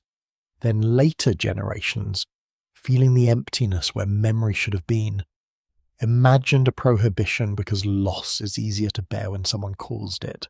That possibility is quieter and maybe sadder. No locked gate, no divine censor, no conspiracy under the sand, only time, doing what time does, carrying away faces, songs, footpaths, and first meanings until the descendants inherit longing without instructions. The moon climbs higher, the field becomes silver, your breathing slows. In this stillness, the first golden age feels neither proved nor disproved. It feels like an ancient kindness glimpsed through fog, and also like a warning not to mistake longing for certainty. You stand at the edge of sleep with the oldest human question still unresolved. Why were humans forbidden from remembering? The answer may be hidden in the question itself. To remember fully would be to end the mystery. To forget fully would be to lose the wound that keeps seeking wisdom. So humanity remains between them, not remembering, not forgetting, only carrying. The field grows softer around you. The night does not close like a door. It opens like water somewhere beneath the soil. Older fires are ash. Older footsteps are dust. Older stories are folded into silence. Yet the longing remains, quiet and persistent, like a small lamp protected by cupped hands. And perhaps the story is not yet complete. Now let the images loosen. Let the tablets return to their shelves. Cool and still beneath museum glass. Let the rivers settle back into their beds. Let the garden gate rest quietly in its frame. Neither locked nor open, only waiting in the soft green shade of remembered leaves. Let the old kings release their impossible years into darkness. Let the scribes put down their reeds. Let the farmers leave their tools beside the wall. Let the serpent slip harmlessly beneath the warm stone, carrying its question into sleep. You do not need to solve the first world tonight. You do not need to name every god, weigh every theory, or follow every vanished path across the ancient plain. The past can remain wide, the mystery can remain gentle, the unanswered thing can lie beside you without asking to be feared. Breathe slowly now. The field is quiet, the river is far away, the stars are singed above the sleeping earth. All that was lost does not need to be found before morning.